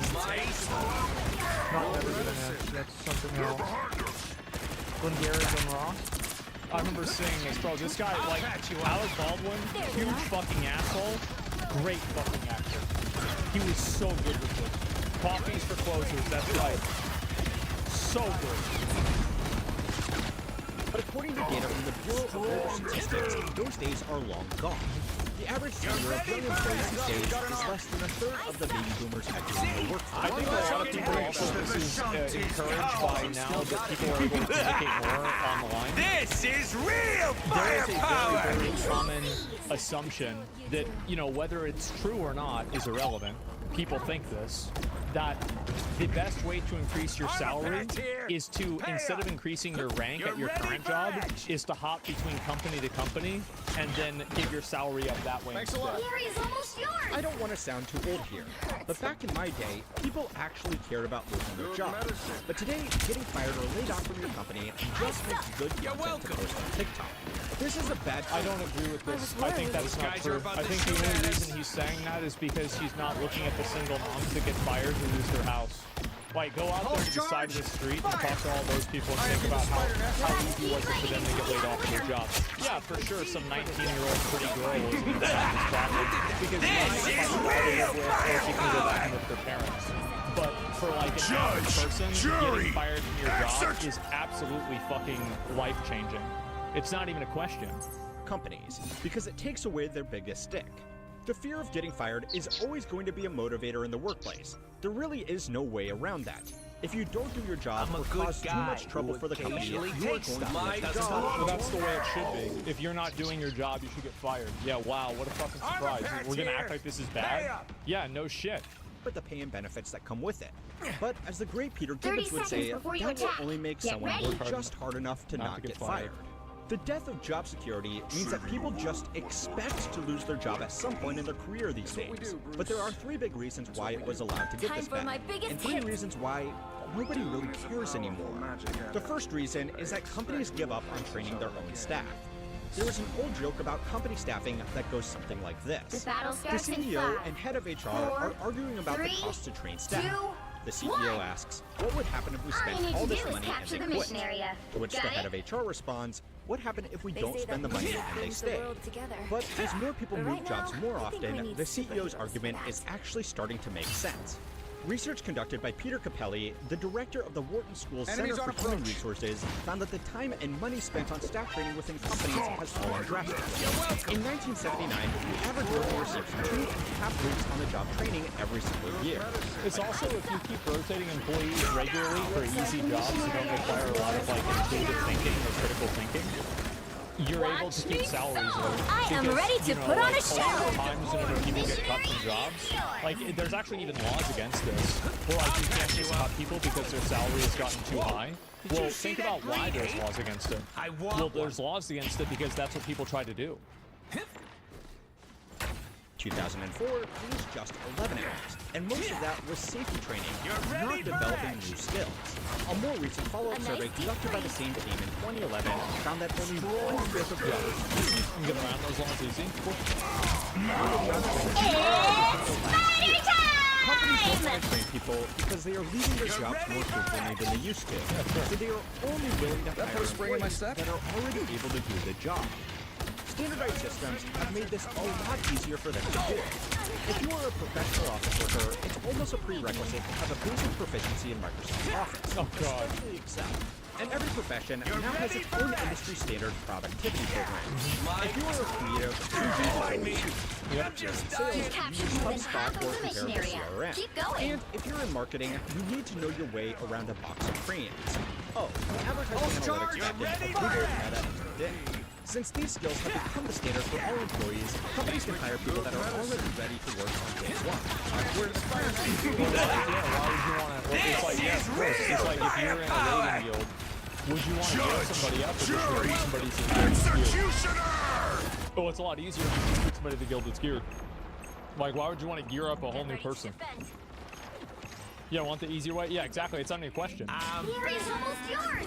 lengthy training program on the unique in-house systems of that particular company. Yeah. But standardized programs have also meant that people can find a new job that they are qualified for with less barriers, which means they switch jobs more often, which means companies invest less in their training on loyal staff, which means even more need for It's also because people don't have upward mobility inside of their own jobs. I don't know if he's going to cover this at all, but this is probably, I think, one of the biggest reasons. It's because, like, Blizzard, ironically, is actually one of the companies that at least I'm aware of that doesn't have this problem where there is a lot of upward mobility, but or at least there used to be. But with a lot of companies, you're kind of like, kind of bracketed in. You can only go like maybe 3 positions above your current one before you have to join another company and then do 3 more and then go back to your original I am company. ready to and put then on a somehow show. you're qualified to do the job that This they is wanted to hire you real for firepower. fucking 5 years ago. You're ready for I mean, it's already too much. Sure, I'm throwing out a number. Same with salary bumps? Yeah, definitely. Right? That's the reason why. Capture progress has passed the halfway point. standard systems. The ultimate incarnation of this trend is platform-based. Yep, there it is. A professional relationship for this kind of work lasts as long This as is the beginning of neo-feudalism, by the way, where you have a lot of people whose job it is to only drive around other people with more money. This is the beginning. We're seeing it. It's right in front of us. Nobody wants to acknowledge it. It's happening. It's going to get worse every year. This is It's just a taxi. firepower. It's like, dude, Uber and Lyft is, I would say, 20x or 50x more prevalent and more common than a taxi. Way, way more. And it didn't really have food delivery except for like a couple of places, like pizza places, maybe Chinese, places that deliver. Now everything's Grab. and riders often work with multiple apps at the same time. If you want to get ahead in a professional career, then it's not as hard as that. But you are going to have to invest some of your own time and money to prepare yourself. even if it's just to take a meaningless qualification box. Companies aren't going to train you anymore, which means if you quit or get laid off, it's not just My perspective on this is always lie on feed on every resume that you possibly can, because the companies are doing the exact same thing to you given the opportunity. Only don't do that in situations where you can be held criminally liable for not doing it, or in situations where it will be immediately disproven and it can be damaged. Other than that, lie about everything and mislead them as much as you can, because they'll do the same thing to you. A deal for either party. So it's time to learn how many find out why job security is dying, why nobody cares, and what happens when nobody holds down for long enough to get good at it. This week's lesson is sponsored by Manscaped. Just in time for Father's Day, Manscaped introduces the must-have gifts for every dad. Meet the Handyman and the Weed Whacker 2.0. First up, the Handyman, the face shaver designed for dads. As a hiring manager, I'll figure out your lies. You're right, but there's places that don't have good hiring managers, and that's what you got to rely on. That's why you go with the shotgun approach. Close, smooth shave, tackling up to 3 days of growth effortlessly. What makes the Handyman exceptional is its skin-safe technology, significantly reducing the risk of nicks and cuts, and its waterproof design, making it easy to rinse under the faucet. Now onto the Weed Whacker 2.0. This nose and ear trimmer is perfect for dads looking to manage those tricky areas. No work for companies or contractors? Yeah, true. And a 360-degree rotary dual blade system for efficient grooming. The Weed Whacker 2.0 is cordless, waterproof, and it comes with a high-performance battery that lasts up to 45 minutes, ensuring it's always ready when dad needs it. Don't settle for ordinary gifts like coffee mugs this Father's Day. Opt for something from Manscaped like the Handyman or the Weed Whacker 2.0. They sent me stuff. Elevate his grooming game from caveman to they sent me stuff, but I never really use it. And use promo code HMW20 and get 20% off plus free international shipping. Make this Father's Day one to remember with Manscaped. Enemy in front of us. The death of job security is bad for companies, even if they're the simple fact is that when you get a new job, you aren't going to be very good at what you do until you win your new role. But even little things like talk to you about authorizing your expense reports,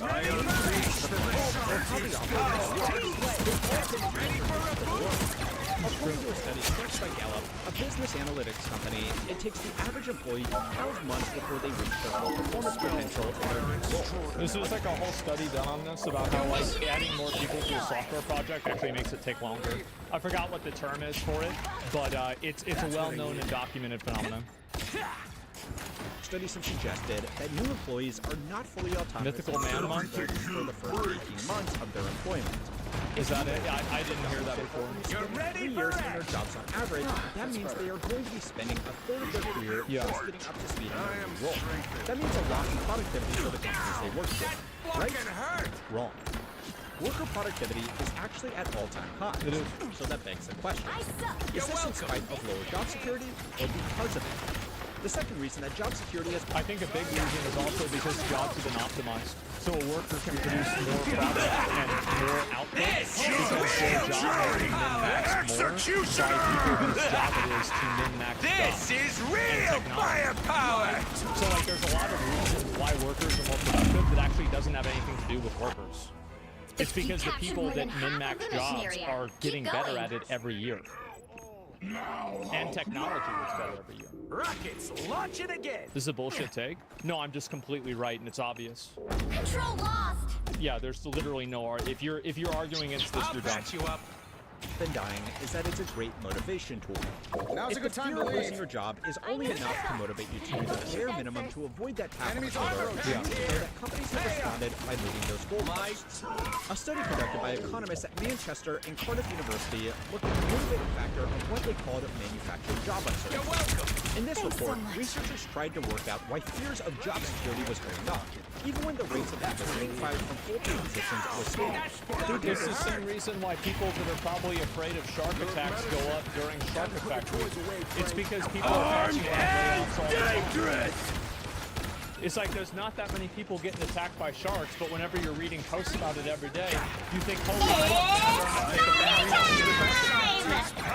that's the reason. It's the same reason, like, this is spicy.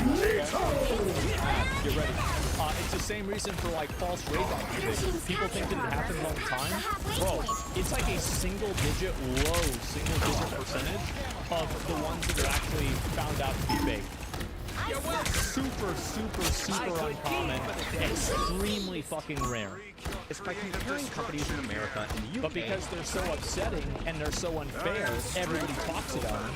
And because everybody's talking about them, you think that they're happening all the time. You're ready for action. But they're not. It's the same thing as streaming. Oh, I want to be a streamer so I can be rich. No, there's like 50 streamers that are like that. Nobody else is.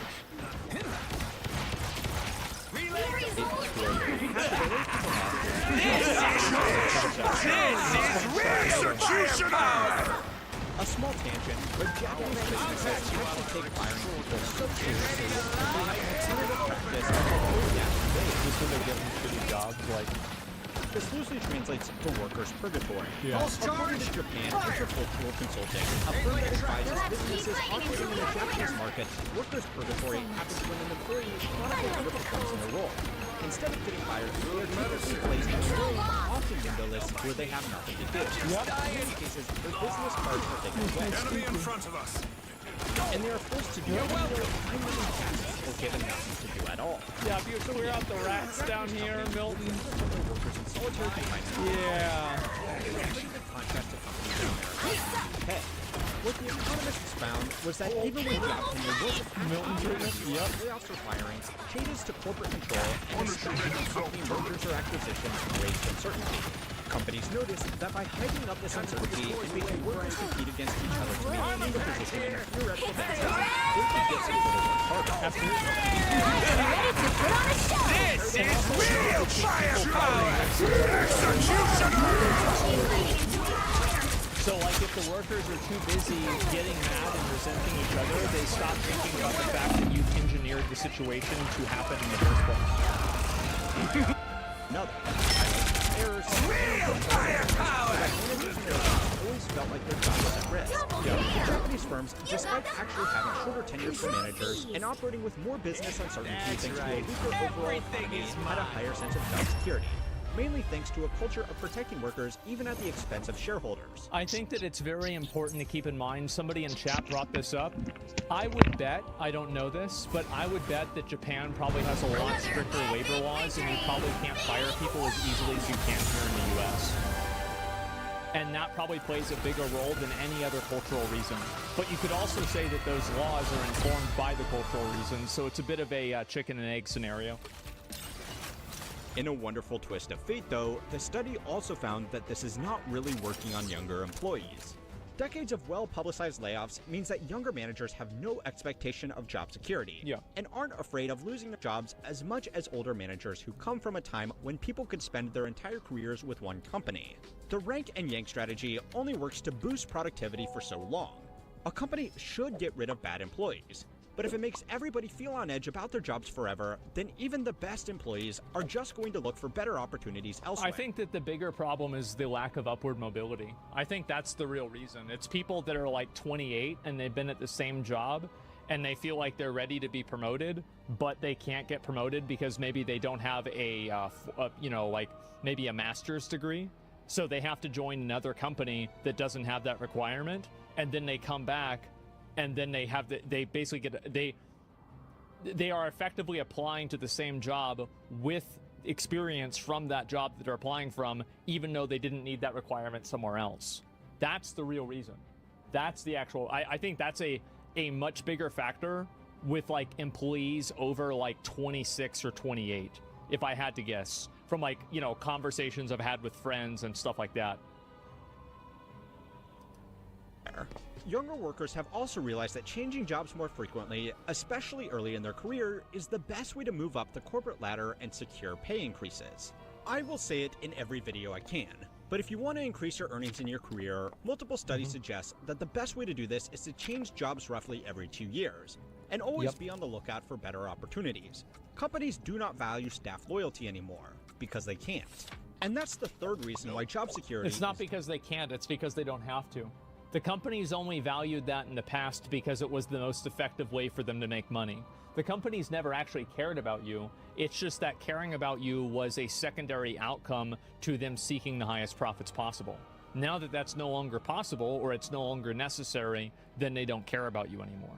They only cared about you as a byproduct of a greater goal.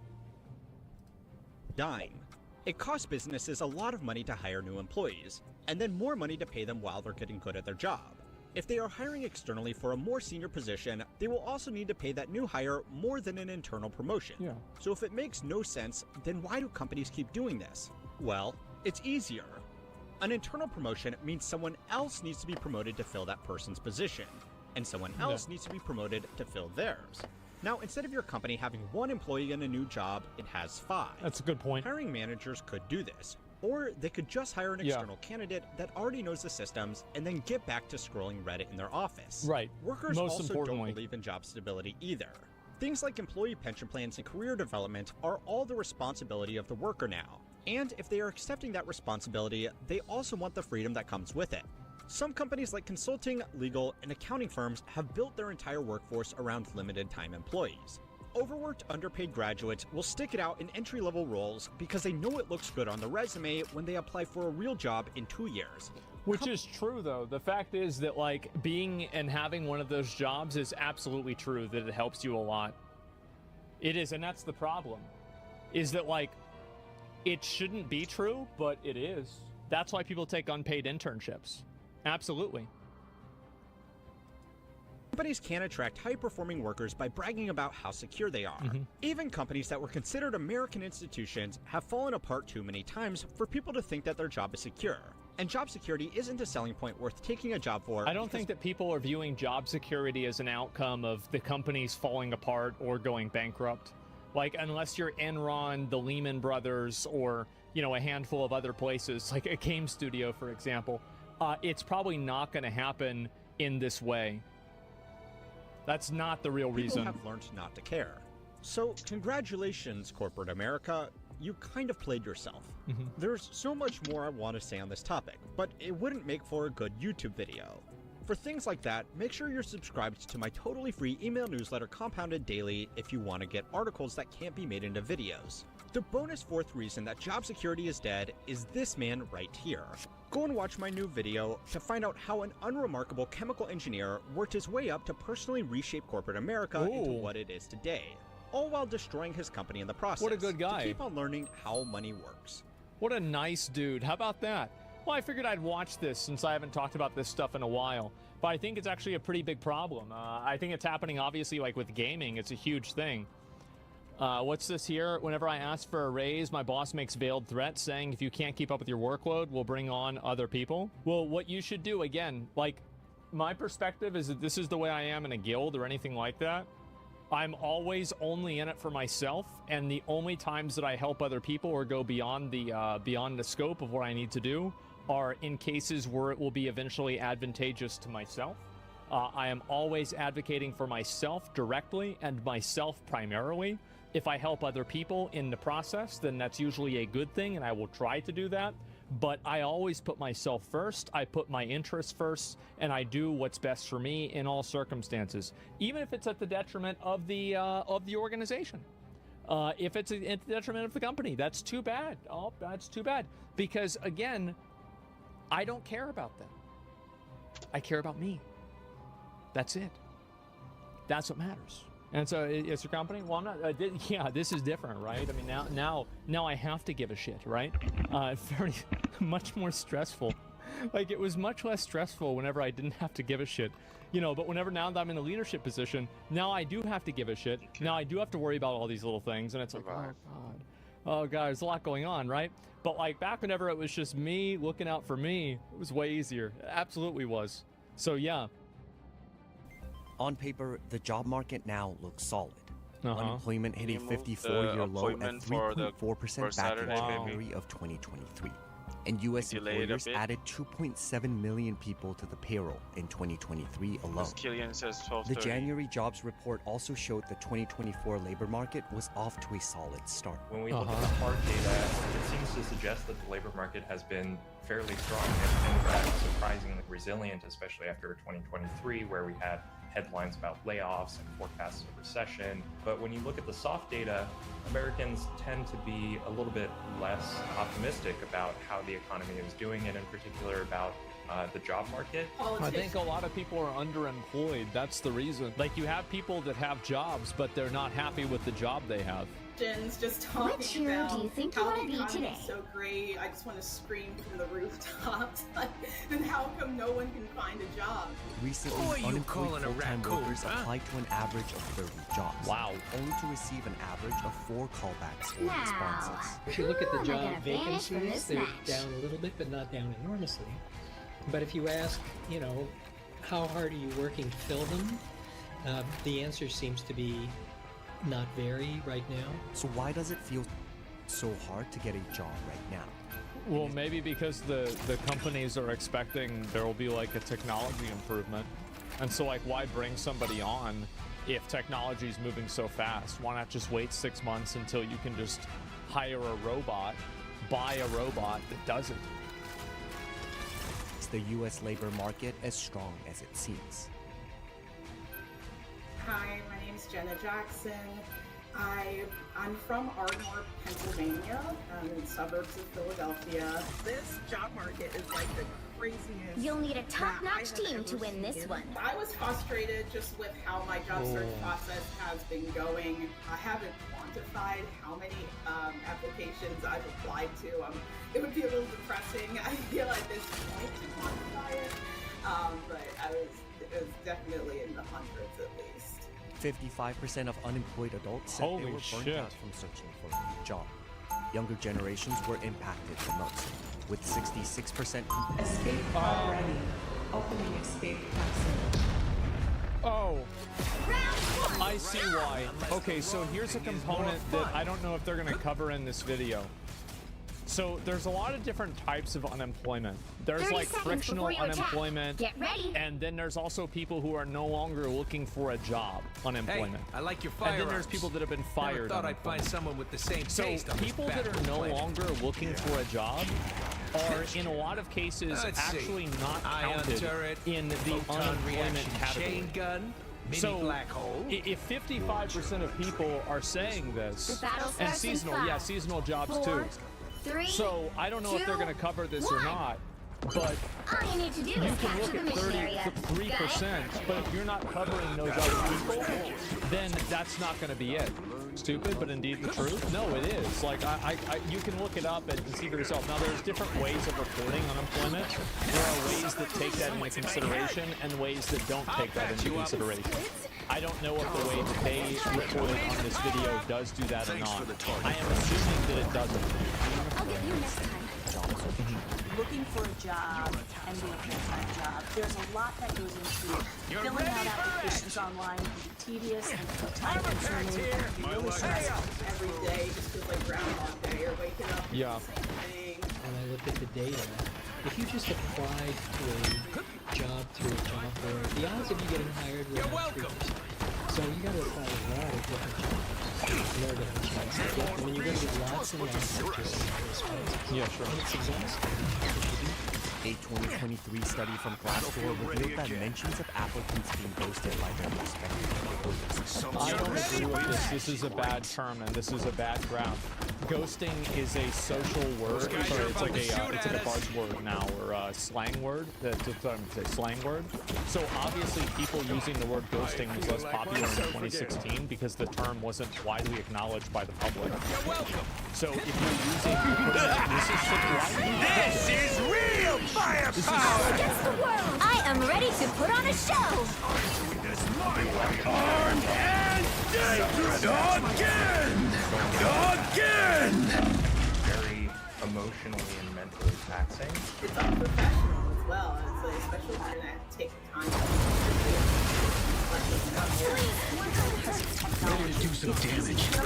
And so many people can see do that job. So when you get such an overwhelming response, it's often very difficult to get back to every single solitary candidate. Certainly during the Great Resignation, when the market was at a fever pitch, companies were being ghosted by candidates, which is something that hadn't happened as much in the past. So we've seen it happen on both sides of the fence, and I think a lot of this is caused by just sheer volume. By the eye of Agamotto! With some industries like the energy and defense sector taking more than 67 days. Process has been getting longer and longer, going through multiple rounds and doing assessments. My worst experience. I haven't looked for a job in over 10 years. It's It's very true. We Okay. deliver this to no, he's done for. Financial institution. There, I had a phone screen with them, and I also had a Zoom interview with one of the team members. After that, I went to a study where I was given very basic instructions, and they got back to me and said,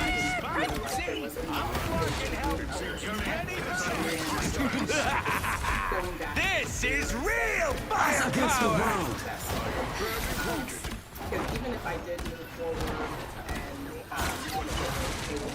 And dangerous! Again! Again! Oh my god. You can't make me believe there's a shortage of jobs in this country when there's 20 cash registers at Walmart and only 3 cashiers. What do you mean by that? Because I think that's actually evidence that there is a shortage. Because they don't need to hire 24 of them, because now they just have self-checkout. It's a company thing. Walmart decides to not open the registers or hire more people. Yeah, exactly. I wish I could experience the time when you could fucking walk into the building and ask if you can work there, and they go, nah, we're full, or yeah, sure, bro. Well, like Peaky Blinders or something like that. You just walk into the warehouse and say, hey, you guys hiring? And then that's it? Oh, fuck. I don't know, right? I mean, I'm sure there were problems then, too. That doing more interviews is a good thing. And it's not. Most job interviews are not doing anything important. They don't know that the questions they're asking are going to reveal anything about whether you're a candidate or not. They don't know when they ask the question what they're going to answer. And this is a development that's been going on for a while. I've always thought that job interviews were also like, unless you're getting a job at NASA, they're like a vibe check. It's like if this person is like obnoxious or weird, you just don't hire them. It's like, okay, yeah, I mean, like they got the questions right, but they're fucking annoying, and so I don't want to have this person. I don't want this person in the building. Like, yeah, a sanity check. I mean, fuck. That's my opinion. Do they smell bad? What do they look like? They dress. Yeah. There are generally two terms economists use to describe the state of the job market: tight and Well, when economists talk about a tight labor market, they mean hot, essentially. And mostly what that means is it's difficult for employers to find workers. And so in that context, employers tend to be more hesitant to lay off workers. They tend to try to be more aggressive about how they hire. By the eye of Agamotto! Us against the world! Is one I would expect it to be the opposite. Layoffs, it might based off the term. hiring freezes, it might be difficult to find a job for. Like loose, you just let as many people in as possible, right? That's usually what it means. The American labor market has remained extremely tight following the Yeah. Had to scale back and then all at once, companies were able to hire again as their businesses started growing. This is real firepower! job with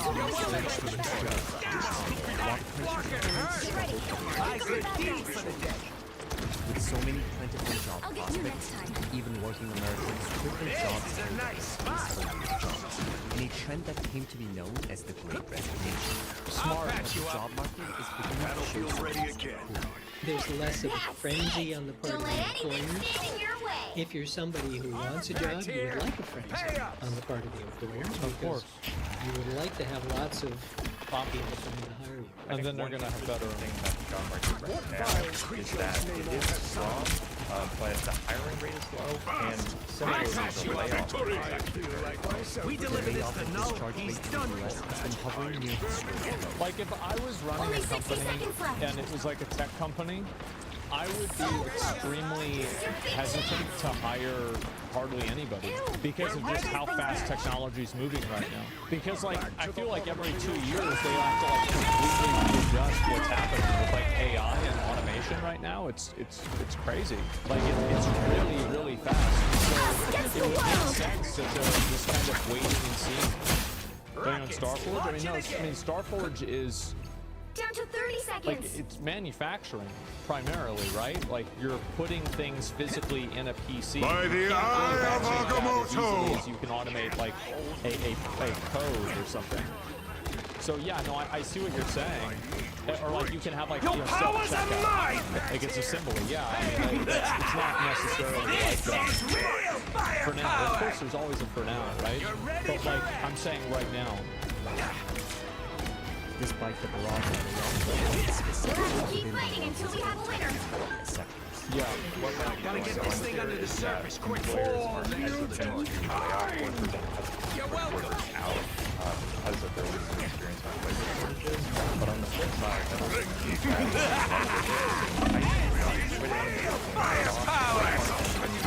means normally expected nutrition for folks who are trying to break into The current score is Research from LinkedIn found that job seeker search intensity in the U.S. grew by 27%. Time to switch things up, including which side you're on.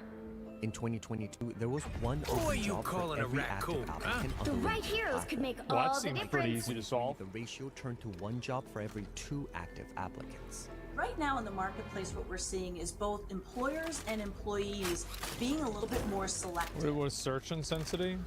I would assume that the frequency of the searches and how in depth they go. Like I don't know. I mean, there's probably a different. Like you can measure that in like 5 different ways. It would make sense. Everybody's taking a little bit more of a measured approach right now, being a little bit more selective in their choices, and that's why we've seen a little bit of a cooling in the marketplace. Yeah. However, experts reassure that the cooling labor market is no reason for concern yet. It is in 30 to seconds. have a Stay perspective strong. that's a little more historical. you calling a rat? I will bring- you're hunting for jobs right now, you Consumed can't by find one darkness, that's a lousy job. I will gladly be the light. Compared to your Oh, it's gonna be for anybody. parents' experience, it's a great job market. I think that sentiment is outcomes minus expectations. So in 2021, 2022, there were labor shortages, companies were hiring very aggressively, and so Yeah. even battle if starts in 2024 is shaping up to be a 3, relatively healthy 2, labor market, 1. I think that he's referring to, You have he's to talking stop to them like from a lot of securing his the parents mission probably area. grew up in like the 70s. the cost. And I know like in the 70s, like there was like a lot of really bad economic problems then too. And like the late 70s and shit. So yeah, Jimmy Carter, basically. So I do think that what he's saying does track. I don't think he's out of pocket for saying that. Okay, so, well, what he's saying is A that nice deep freeze. their situation was also very bad as well. The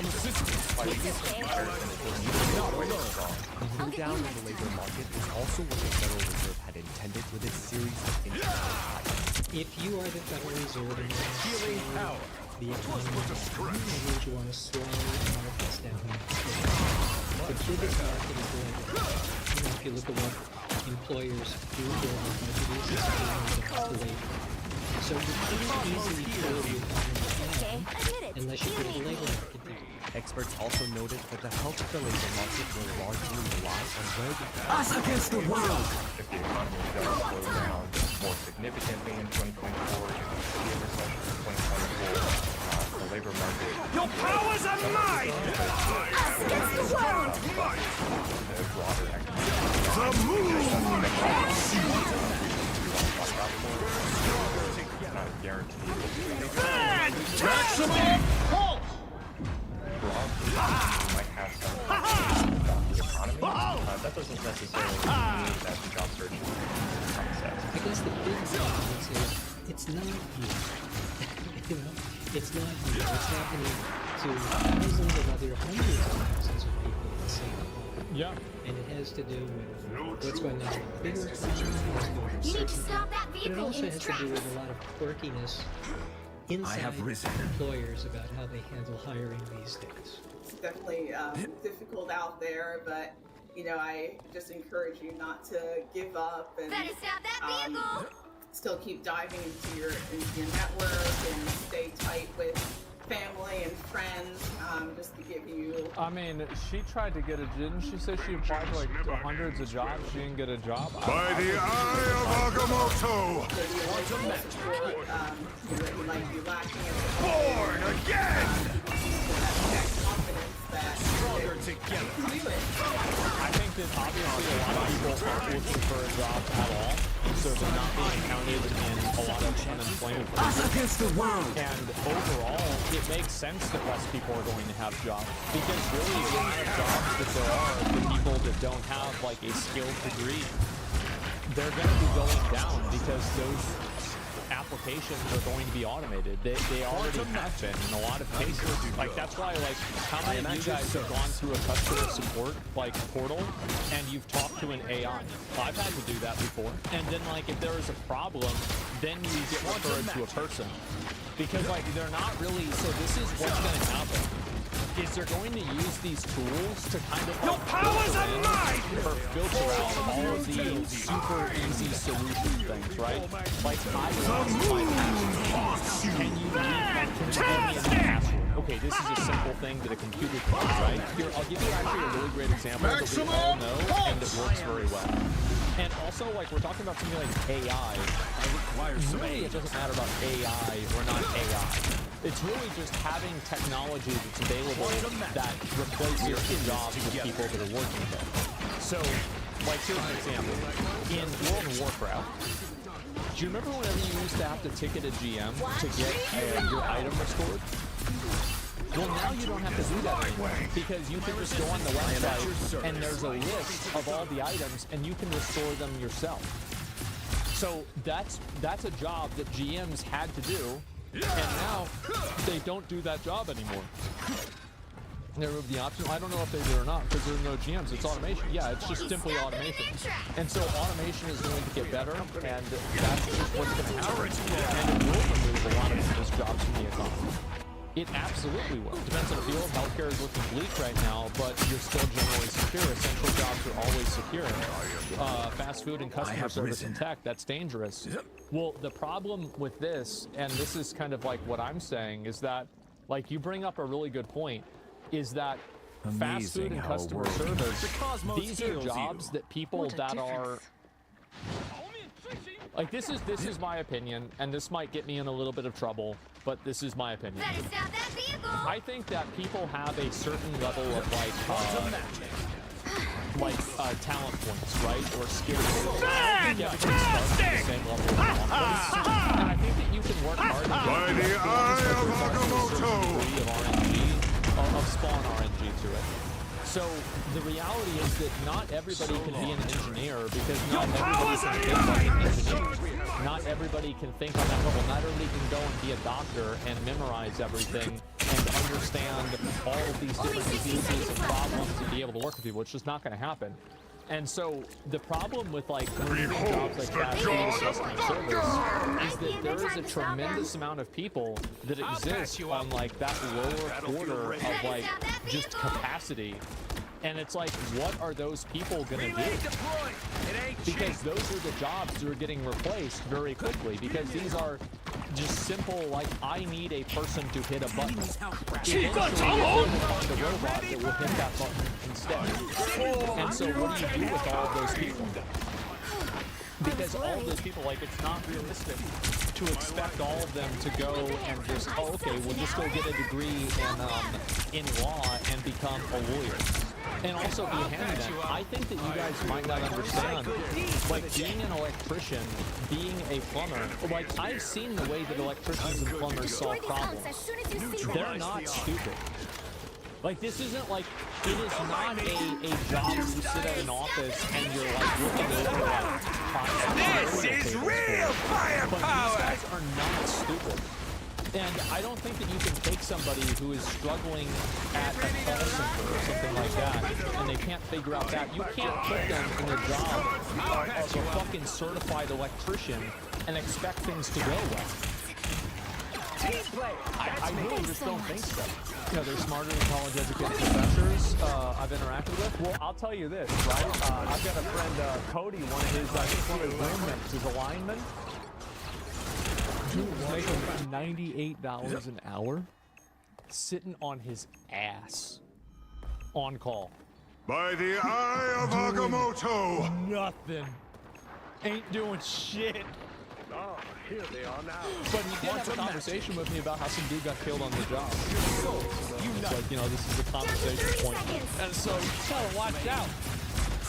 But there it is. People thinking blue collar will survive don't understand. He's saying for the plumber and electrician, what if they can't pay because their job's in AI? Well, I mean, I think that's you're definitely right about that. Your powers are mine! I think that's really what the issue is that you're always going to have like a mass market of unskilled laborers, right?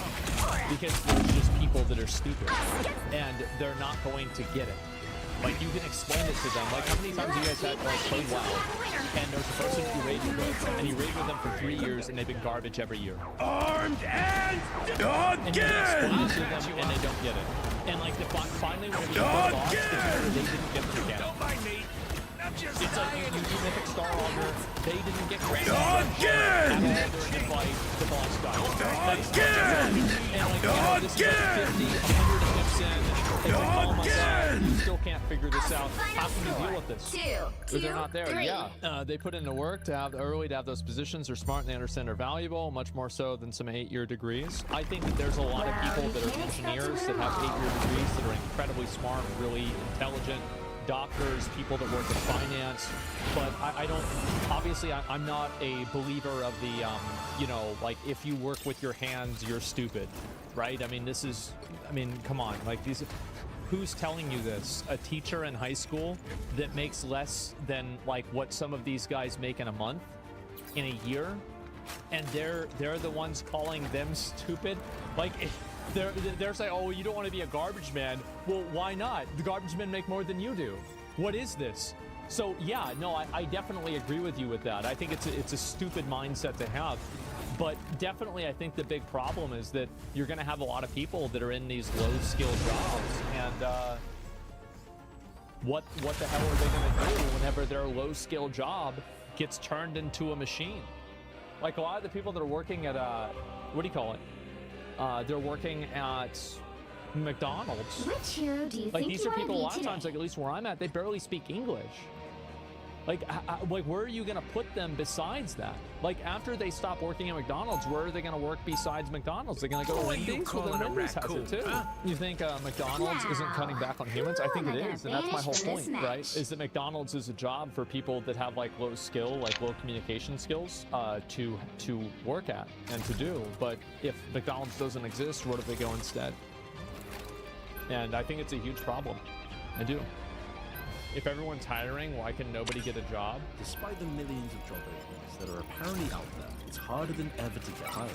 The news is constantly telling us that companies are desperate for workers and that there's tons of jobs just waiting to be filled. Meanwhile, there's stories everywhere of people sending out tens or hundreds of applications without ever getting a single interview. It just doesn't make sense. So what really happened to turn finding work into a full-time job? But a few decades ago, even when there were job shortages, it was still much easier to get a good job. The advice the boomers gave, pressing on a time asking You'll need a managers top-notch team to win this one. all it took was enough tries before you finally met someone who liked you. Today, you could try this thousands of times and you probably still wouldn't get a chance. Well, it's because there's a lot of jobs, but I bet a lot Don't of play jobs Reckon, aren't please. the ones Don't play that they Reckon. want. Ah, Like, there's fine. a lot of jobs to be a janitor, so there's like, oh yeah, there's a lot of Open jobs in the your economy, yeah, but nobody wants them. Reality So is like, but people are an trying to illusion. compete for like the same small amount of jobs. That's probably what's happening. What's this easy to notice is that the bar for rent has gotten significantly higher for most jobs. Yeah. Before 2000, a good college degree was I mean, this was the case 10 years ago whenever I was applying for jobs too, to be fair. Like, I remember a lot of them required a degree or some sort of experience. People want cushy business jobs that make money. Yeah, exactly.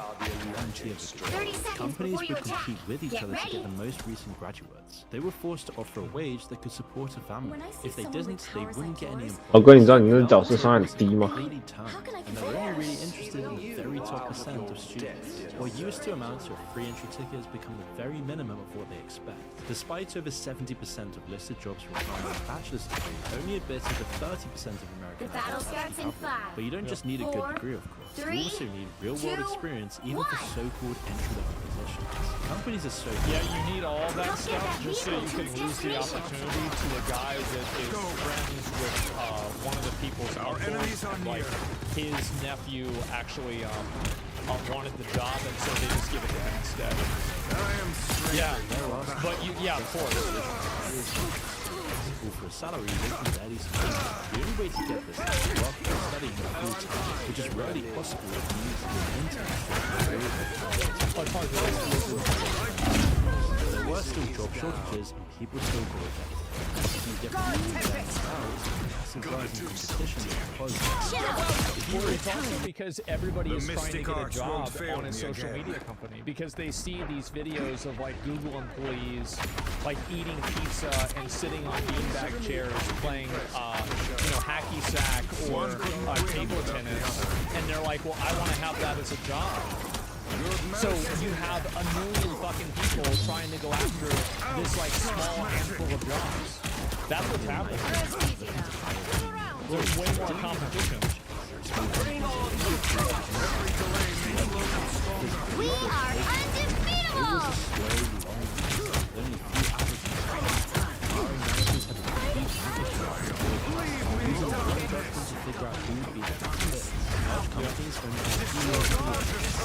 Feel the wrath of the goddess! Keep this in mind is that back then there were other problems that came with that as well.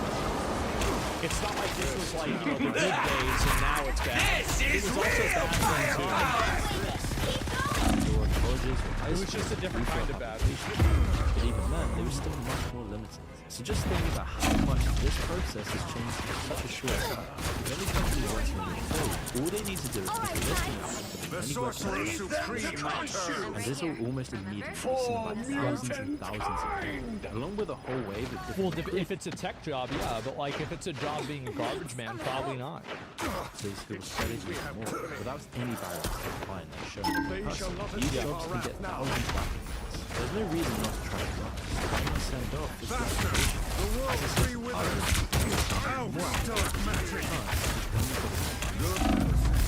If you're using your personal phone, this business Judge, jury, executioner! Recently I've been doing a bunch of that. I've been trying to operate my business as just my personal. It was a terrible idea. You can't really communicate with people sometimes. You can't manage all these different It's just an absolute nightmare. 这两个坦克怎么可以一直站这么散呢？我操！ Not only can this look amateur, but you and your team are probably using 18 different apps to get your work done, right? That was my case. Which is why I want to tell you about the sponsor of this video, Nextiva, where you can cut down on all of this. 可以在一起啊！ Business voice text, video meetings, and CRM inside of one. You get seamless, personalized customer experience. And you can do this in your CRM to spread it. You don't need any tools.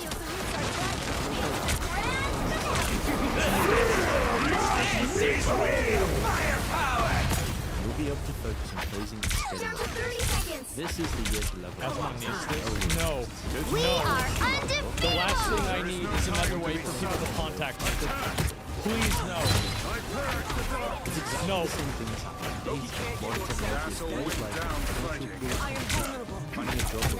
Behold the god of thunder!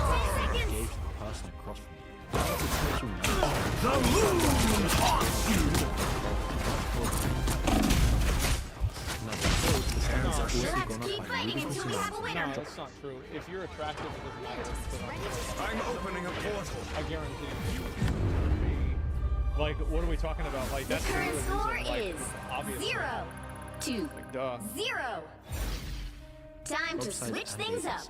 It makes Can't people put in lipstick companies on a think they pig. have far higher standards because they have so much more choice. The reality on the Open ground your though, hasn't really eyes. changed. Reality And the effects is this has had on but the an job market illusion. have The been right devastating. heroes could It's make led to the all whole the process difference. getting much more dehumanizing for applicants, who have been turned into numbers on a spreadsheet. So those are the biggest reasons why finding a job used to be much easier than it is today. But the real devil is in the details. Even with all of these changes, finding work really shouldn't take hours of searching hundreds of applications. The reason it's all so frustrating are the things that companies have done to deal with this new reality. So let's explore the different ways they found to make getting hired even harder. Today, the problem for companies have been completely reversed. Magic is Instead not of to be not getting good owned, enough but to be applications to felt, choose from, they get hundreds or experienced, thousands more than they need. lived. Every time they need to hire someone new, Yeah, it's it means insane. reading through hundreds of applications and filtering out all the ones that aren't suited. In a perfect coming world, in 30 companies would put seconds. more time and Stay effort into strong. this, but we all know that hasn't really happened. Instead, they've turned to one of the most frustrating and dehumanizing parts of the modern job market, automatic rejection systems. Today, over 97% of I Fortune have 500 noticed the companies use what's similarities, referred to as an ATS, particularly an when applicant ensnared tracking in their system. tentacles. The basic idea is simple. An ATS works like a sieve, filtering out any applications that don't meet whatever battle starts in requirements the 5, network sets. 4, When they first came into 3, widespread use in 2, the early 2000s with the rise of the internet, they could only deal with a few basic Enemy in front questions. of If someone ticks the box, I mean, of course. What's going to happen, right? Nothing wrong with this. I mean, I think this is, if you're getting 700 applications for a job, of course you're going to have some sort of technology that filters those applications. Of course you need to do that. Like if I ran a company and I was in charge of hiring, I would do this. Like especially if I was getting a ton of applications, because you just can't invest that much time into every single person. It's pre-screening. Yeah, exactly. You have to pre-screen. Saying they're not legally allowed to work, for example, they'd get rejected. Today, ATS companies advertise their services to the public. This is still the only thing they do. Companies like Greenhouse, Lever, and Workday have to admit their products automatically reject them. It's far too obvious for them to deny it, but they try to give the impression that it's only a few legal questions that do this. Of course, this isn't the case at all. Rejection questions, giving the wrong answer into a CV and reject pile are everywhere today. To be fair, like, I just think this is an automated form of something that already probably happened. I don't view this as any sort of a unique evil. Maybe I'm like off base on this, but if a hiring manager is declining people based off of stupid reasons, and they automate that stupid reason to be applied to everybody, isn't that just the same thing, right? I mean, I feel like it's the same thing. They're only the first hurdle an applicant needs to get past to beat the machine. As the internet becomes the main place to search for jobs, ATS companies had to adapt. They needed to keep up with the increasing amount Pick of your hero. applications, Or so they added villain. more I'm not rejection judging. questions. Instead of just filtering out the people you legally can't hire, they started giving companies the option to reject people based on whatever legal criteria they wanted. Your address, your experience, any question they ask can make the difference between getting Because like into if you can see, here's the thing, right? Is like, let's say you don't want to hire minorities. Well, you just figure out where the addresses are that are high minority areas, and then you just don't hire from those addresses. Problem solved. Or getting ghosted. Normally, they don't outright reject CVs or queries, they just rank them all based on the criteria they're using. Technically, all an Or ATS zip really codes, yeah. does is turn tons of applications into a ranking system. If you end up in the bottom of the poll, or anywhere near except the first spot, you will never get looked at anyway. 30 The ATS seconds before you won't attack. automatically Get reject ready. you. It will just put you so far back in the queue that you might as well not even be there. Wow, But even this you look approach tough. still left too many applications for companies to look at. To fix it, they made the ATS able to read the CV itself. Today, these systems can go through course they can applications do and that. pick Yeah. out certain keywords they want to see. we are in If the you right didn't place use for those that. certain words they Let's wanted, go. you'll end up at the back of the queue and eventually get rejected. Yeah. They The can battle also starts in read how much 5, experience you have in 4, certain areas, 3, making note of everyone 2, who doesn't make the cut. 1. Even today, these systems All are you far need to from do is perfect. capture the If you mission don't have area. the same Got it? keywords they use in the job posting, then your CV can Once I often end saved up in the lives with a bottom of the scalpel. pile regardless Yeah, of see, in I my do it opinion, with this a is like, you just got to play a different game now, right? Like, you've got to figure out what are those keywords and then use those keywords. Yeah, that's all there is to it. It's not the same as a person. There might be something in the application a person likes that you get hired for that isn't picked up by the system. Yeah, but also it could be the opposite as well. Yeah, like use hashtags, exactly.